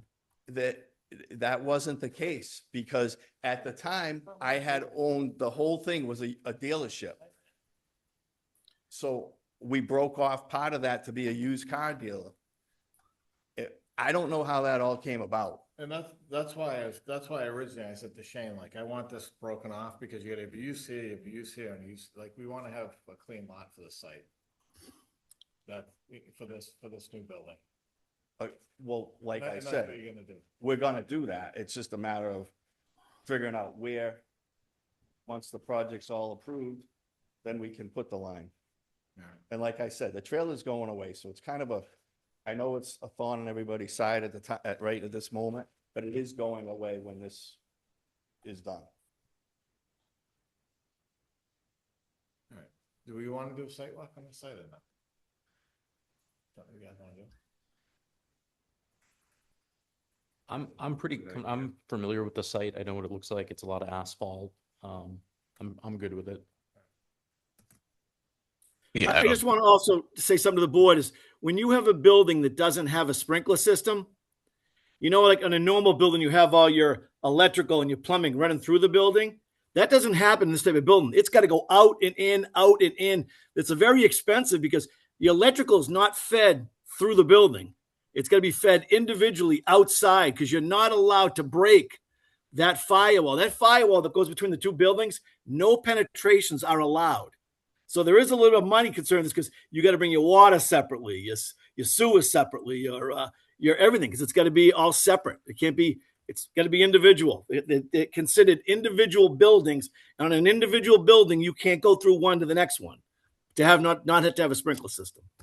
Yeah, so I would much rather have town water in, because this is costing me a lot more doing it this way. But I think you're gonna need town water to build it. I mean, yeah, I mean, if you could call the water department and say, hey. But I mean, I think hopefully by the time you're ready to tie in, it's available. I mean, I think you're gonna need it. That would be wonderful. Yeah. I think you want to do a sprinkler system and you want to do sewer. I don't think they're gonna give you sewer without water. See, I don't know how that's gonna work right now. I mean, I couldn't get an answer. Actually, I did get an answer. They did say, when I went over there, they said, well, you could just tie into sewer, but not water. So I don't know how They have non-water fire depression systems too that are filled with other things than water. Yeah, dry So systems. So there's other ways of going around it, but I agree with you. I think eventually, like, You need, you know, all right. I would also say real quick that we should just be, extra careful talking about water and suggesting, because obviously we know everyone in town, people who are listening to this are gonna interpret it certain ways. So we just want to say that, sure, we can get to the point where we approve this project, but it is gonna be contingent on water impact study, all that stuff, right? As you have said, Mr. Chair, in prior meetings, I just want to reiterate I here. have a comment, which my engineer Steve just mentioned. We could meter each individual water use, if it's 2 tenants or 3 tenants, we could meter that so that we could report back to, or, the water department could charge the sewer by that meter. And personally, I don't care. I mean, we don't want to get into that detail. I mean, water and sewer, I mean, you need to work out with the water and sewer department. We, like Mr. Greenberg said, if we get to the point of a decision, we'll just condition it that you have to get water and sewer or provide your own water and sewer. That's gonna be a whole different beast you'll have to take on, unfortunately. Okay. We can do what we can do on the planning side, but. Okay. Well, Fair enough. we do have some public here, so let's open it up. Is there any public comment on this project? I mean, what I would like to see is this with a rough line showing you meet the requirements of the site. So it's not, because I think when I looked, and maybe we have a revised set since the set I looked at, the set I was looking at, looked at this whole thing as one site. It had the Sullivan tire in the calculations. Is that correct? No, the Sullivan tire was not in the calc. No, it wouldn't be the Sullivan tire. It was including the car lot as well too, because the scope of the project is limited to where O'Reilly's Auto would be rather Yeah, than. so I'd like to see like how that gets cut off and what There is a line there. there's a line right here, right? Oh, okay, so we'll add the summary data showing you the exact, but like I said, we didn't do an A&R plan because we want to make sure where that line's gotta end up. And look at the requirements. We have, Mr. O'Brien can get them to you. Look at the requirements for larger projects like the night skylighting, which you said you're gonna comply with. Yep. The tree planting schedule for the parking lots. I think for every 10 spaces, you need to have 1 tree of a certain caliber. We ask for the landscape buffer. It says the board can ask for a 20-foot landscape buffer strip in the front. We can ask for parking to not be in the front yard setback. I'm not saying we are gonna ask for it, but try, based on this feedback, try to. Yeah, we'll draft up a new plan showing, what we can feasibly create, and hopefully you'll be okay with it. I mean, I'm excited to see good development there. I just want to make sure that it meets our regs and it enhances the area, so. All right. I think we're all in agreement on that, so. Right. Yeah. Okay, I appreciate it. So are we gonna continue to the next? Yeah, I meeting? think, so you're gonna provide, Mr. Tanzi, where are you with your review and everything else? So I've completed my first review. I've witnessed the test pits for drainage, and I'm just waiting for them to respond to my first review comments, and then they should be pretty much complete. All right. And if I may, we have gone through those comments, we have revised the plans, and after tonight, we'll make another little tweak and get some more landscaping on the site and submit those in the next couple of days back to Mr. Tanzi, to Shane, and to obviously conservation, because it will affect them as well.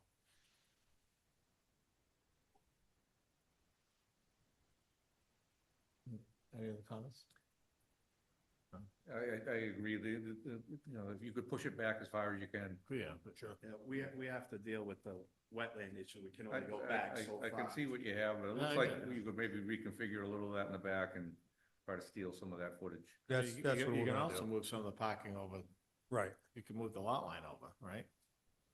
Yeah, we don't want to, well, moving the lot line over isn't going to help us because that drops right off. We're actually shaving some pavement from that side now so that we're getting a little better separation to the wetlands, but I don't think moving in that direction makes too much of a difference. But I think we can lose a few parking spaces because we're already above the minimum required. So I think by shifting the building in a straight line back, parallel to the way the building is already oriented, we can grab that extra landscaping adjacent to Bedford Street that you folks are looking for. Perfect. I think it'll be a big improvement. Thank you. And I think it addresses safety too, right? Yes, sure. Yeah. You have people getting out of a car 5 feet from Route 18. We're definitely in agreement. And in that, in front of that, where if you can visualize, I know you're familiar with the site, there's the parking lot lights that run across the front where we used to park all the cars up to. There's also that, I don't know if that's like 8 or 10 feet of pavement there before Route 18 too. So there's quite a. The road layouts. That was something that was kind of funky back then. I don't know what that is, but I'm just saying it, so I don't know if that means anything to you, but. All right. Great. Okay. All right. Thank you. So let's do this, May 6th. Will you guys be ready in 2 weeks? Yes. Does, Well, I think it's actually What's that? 3 weeks, because there's, 3 weeks. yeah. Wow. Vacation. All right, so do we have a motion to continue this to May 6th? Don't move. Mr. Geller, do we have a second? Second. Mr. Greenberg, any discussion? Mr. McDonald, do you sleep? Are you still with us? Nope, still with you. I'm a yes. Mr. Bobrowski? Yes. Mr. Geller? Yes. Mr. Greenberg? Yes. I'm a yes. Thank you. Thank you. Thank you, gentlemen. Okay, item 7, request for a lot release, all lots, surety bond amount, Maderas Estates.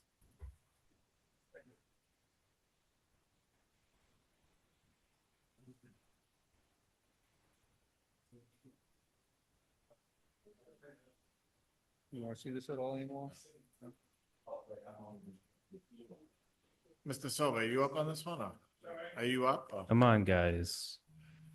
We don't want to be here all day. So we, I was saying, so we have a bond amount from Mr. Tanzi? okay, so I guess when I got here, you had already deferred the A&R submittal? Just to make sure that all the lots are released before we sign off on it. But that would not be releasing a lot, that would just be changing the configuration of the back of a lot. That's still in the covenant, though. We ran into. Well, the when you situ- release a lot, you're releasing it to be built upon. That's all I'm saying, is that, in this case, all we're doing is taking off a But we're not- sliver but- that could but go to we're a not neighboring talking about property. that. We're talking about the bond right now. Okay, Are you guys comfortable with the amount? come on, Dave. Uh,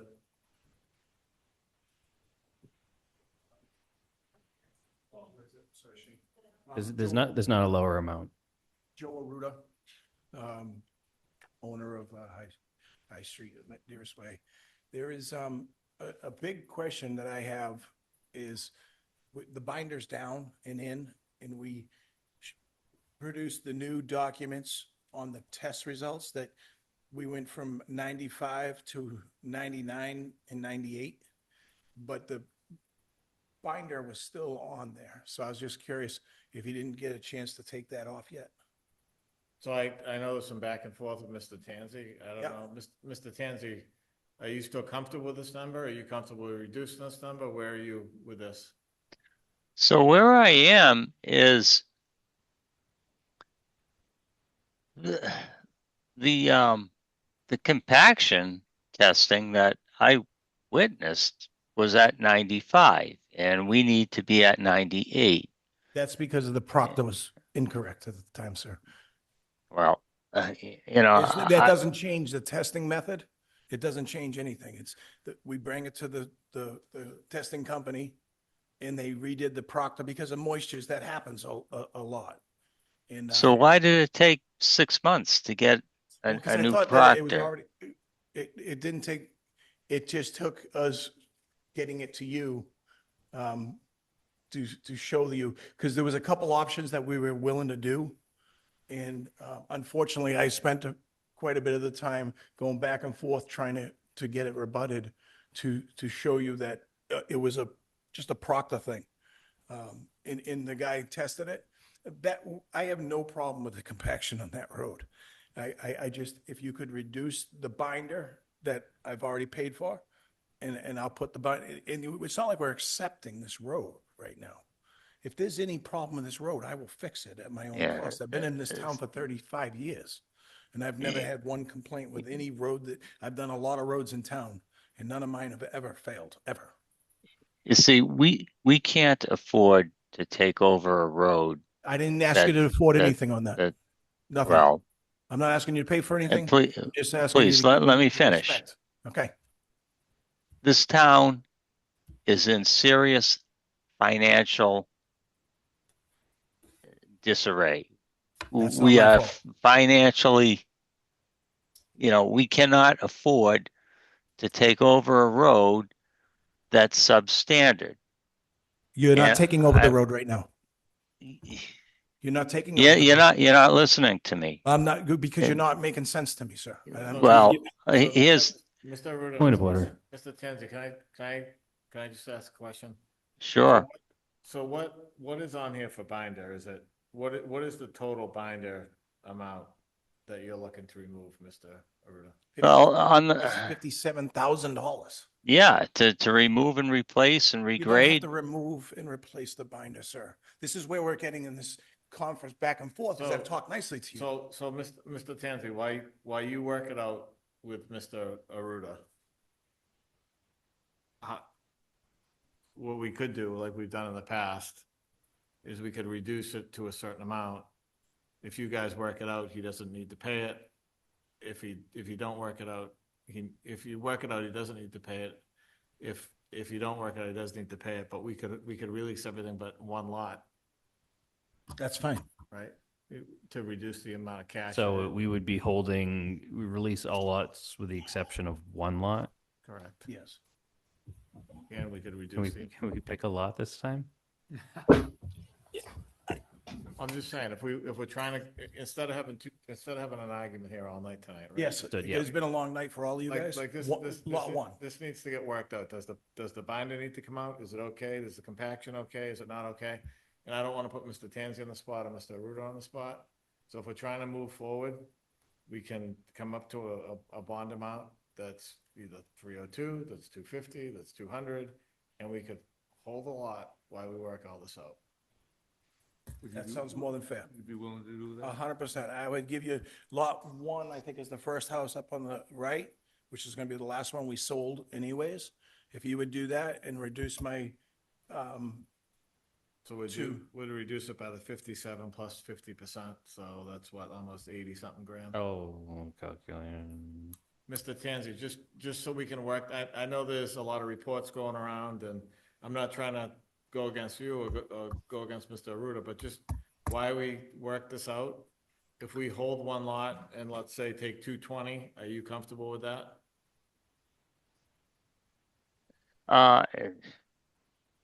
If we hold a lot and go with 220, Well, let me Yeah. get the exact, we want to have the exact number because it's line item. So Shane, what's 57? I have 86,016. Let me just subtract. Because if we reduce the binder, and then you guys can decide whether the bind is good, whether the bind is junk, and. We'll have time. We have Yes. time to work that out. Yep. So just doing the math on the contingency, it was based on the number 57,344. And then with the 50% contingency, that gets us at 86,016. So that new number would be for surety to be accepted for the release of all lots, with the exception of one. And that would include not the lot that we already released. So that one we already released would be its own. I guess we could include it as part of this lot release. I haven't even done anything with, No, I know. I'm just saying. Yeah. I just Even want to that- make sure that there's a caveat. It's not like we got one lot released and then the rest of the lots except holding one. I just want to make sure, word wise. Yeah, we're gonna have, How many lots? you're gonna hold one lot. Yeah, we're gonna be holding There's one. 9 lots. How many lots? 9 total? Yes, sir. So we'd be holding one lot, release 8 lots, and 8 we'd be lots. holding 216,799.50 That is more than fair. And I thank you, and I thank you, Mr. Tanzi, for looking at that. It's, Because we're not gonna get anywhere arguing Yeah. about compaction. No, no, You know, and it's I like- agree. It's like, get him the data. he'll I wish I review got it. you guys in the beginning, we were all But fresh. But I do suggest that if there was an issue with the compaction report that was received, that Mr. Tansey should reach out, as I gave the information, for him to contact the company that did the testing if he had questions about it. And but instead he fired off Well, I think we're at the point where we've already discussed this. You guys need to work this Yeah, out. we're all set. But looking- but Thank you but very At the much. same time, you're the project representative. I can see why he'd come to you. I mean, No, but it was directed. And as far as that sliver that we were talking about, there's no money, I just gave that to the woman so she could put a pool in. I know it was a little confusing saying I was selling a piece of, I just did that as a good neighbor. no, and so we just had an issue with this. Yeah, no, and that's why I wanted to clarify. 'cause And I it was- So let's just get it. Yep. get the Let's vote just on get the- this. on the Perfect. bond first and then Yep. we'll do the other. So, Mr. Tansey, Yes. so we're not agreeing with either one of you tonight, right? So, but just to make sure you're comfortable with the amount, because the binder may need to be replaced, it may not to be replaced, we don't know, you need those compaction numbers or verification. Are you okay with removing the binder plus 50%, but in place of that, holding a lot to ensure the binder and everything else is done if needed? Are you okay with that? To remove the binder? No. To remove it from the line item. I shouldn't say remove. Oh, okay. And then if you Yeah, think so, if you think ultimately, and there's some testing done or something that shows it needs to be removed, they have to increase the bond. If not, they don't have to. so you're gonna hold 216K and 1 lot, is that correct? Correct. Correct. All right, that would cover the, my bond amount, the dollar amount of Yeah, it. more. I mean, the lot's at least 250, 300, right? So. Right. All right, so we're good with that? Yes. The board good with that? No. Sounds good to me. So what lot are we not releasing? Number one. Number one. No, So- number one is what you said? Number one. So it'd be 2 through 9. And the amount you gave me, Shane, was 216,905? No, 216,799.5. $216,799.50. 2167. 99. Yep. Period 50. So that'd be a check to the town of Bridgewater. All right. So is there a motion to do what we just talked about? So moved. So we're gonna ask for a bond of 216,799.50, right? We're removing the bit concrete binder road ton at 57,344 plus the 50% contingency. That doesn't negate that requirement. They still have to figure out if that binder is good or not. And if it's not, It's tied to the lot one. before, yeah, it's tied, that binder is tied to lot. Correct, yes. All right, so, Mr. Greenberg made the motion. Do we have a second? Second. Mr. Geller? Any discussion? Mr. McDonald? Yes. Mr. Fabrowski? Yes. Mr. Geller? Yes. Mr. Greenberg? Yes. I'm a yes. And, right, thank if I could just speak to the fact that I appreciate you making this adjustment and working this out, but I do want to be on record that the discussion before, because we don't know what'll happen going forward here, is that the discussion before was that if there was not a reconciliation of that compaction issue, that the binder did not need to be removed if it were not going to become a public way. So there is still that as one of the options that are in there if we can't resolve the compaction issue. Well, I think it's. That was already discussed We'll before. talk about that. I mean, it still has to be built to the standards. We'll talk about that later. We resolved. Well, I know, but when you're holding one lot and nobody knows the history of why you're holding the one lot, that's where I I want to make sure it's clear. We're hoping to still be here, Larry. I just want. I'll still be here, I 'cause just I'll want be here Mr. for I just 70 want- years. I just want I will. Mr. Tansy to be able to work it out with the, and I All know, right. I know you're gonna have to respond to some of his other comments about, Right. profile of the road and does that impact anything in drainage? So that all needs to be worked out.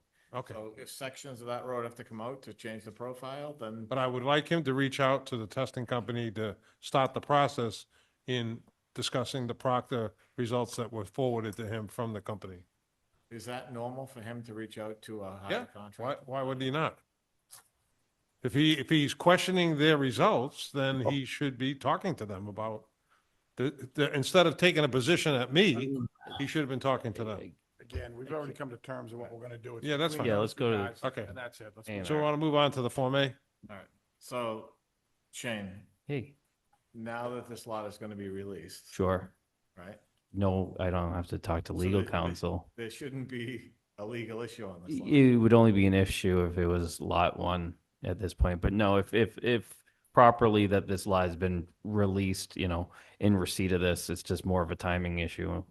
So once we receive a check, I would feel it more appropriate that the A&R would be recorded and the guys can go from there in Right. terms of transfer. Because ultimately from this, what the question is, that's outside the realm of this, is that through the sale process of the parcel to the abutter, their attorney should catch that it would be released from covenant, so. So this really shouldn't be recorded. Yeah, I- no, I would say that if you endorse it, you can hold it until he posts the bond, and then at that point you can release it, and then it'll go to the registry. That's fine. Fair enough? It's really, yeah, that's fine. You just gotta mention that to the other person, What other person? the person receiving the land. No, we're not. Sounds good. They're not gonna record the Shane. I know, I'm just, So I'll Rebecca sign, knows. I'll sign it. Yeah. And when Joe brings in the check. Yeah. you yeah, can- that's fine. No, we'll tie that to the lot release. All right. Yeah. All right, so do we have a motion to endorse the A&R plan for Sarita Way? So moved. By Mr. Greenberg, do a second? I'll second. Somebody else. Mike, Is that Michael? Mike did it. Michael? Yeah, He's Mike's still on on. the- All right, I'll take the roll. Mr. McDonald? Yes. Mr. Fabrowski? Yes. Mr. Geller? Yes. Mr. Greenberg? Yes. I'm a yes. Good thing we get paid for this. Oh. Okay. All right, so we're good? We're good. And so that Greg knows, I already told Shane, but I already contacted a zoo and apologized to him about that email, because that was my issue, that wasn't your issue. Okay. Okay. Thank Yeah, you. no, Larry, no problem. It wasn't directed towards you. I was just referencing your letter in my email. All right, I accept that. You guys can have brunch at a different time. All right. Okay. All right, let's move on. Okay. Shane, do you have meeting minutes? I for do, us? but let's talk about them a different day. All right. All right, and then, so other board business, we have, there's really no board of committee report, there's really no reports tonight, right? No, just go to the thing tomorrow. If two of you guys are flying out, so you're not going to be there. So, public forum, open space, rec meeting tomorrow. You get to enjoy another late night. So come on by, people who are interested in this. But that's pretty much it. Steve will be back, he's flying to California in the morning and coming home at night. It's all right. We'll record it, but we'll be okay. 12 hours in a plane, right? Public comment. All right, are we good? Public comment. Do we have any public comment? Council McGrath? Are any of us fired? Are any of us fired tonight?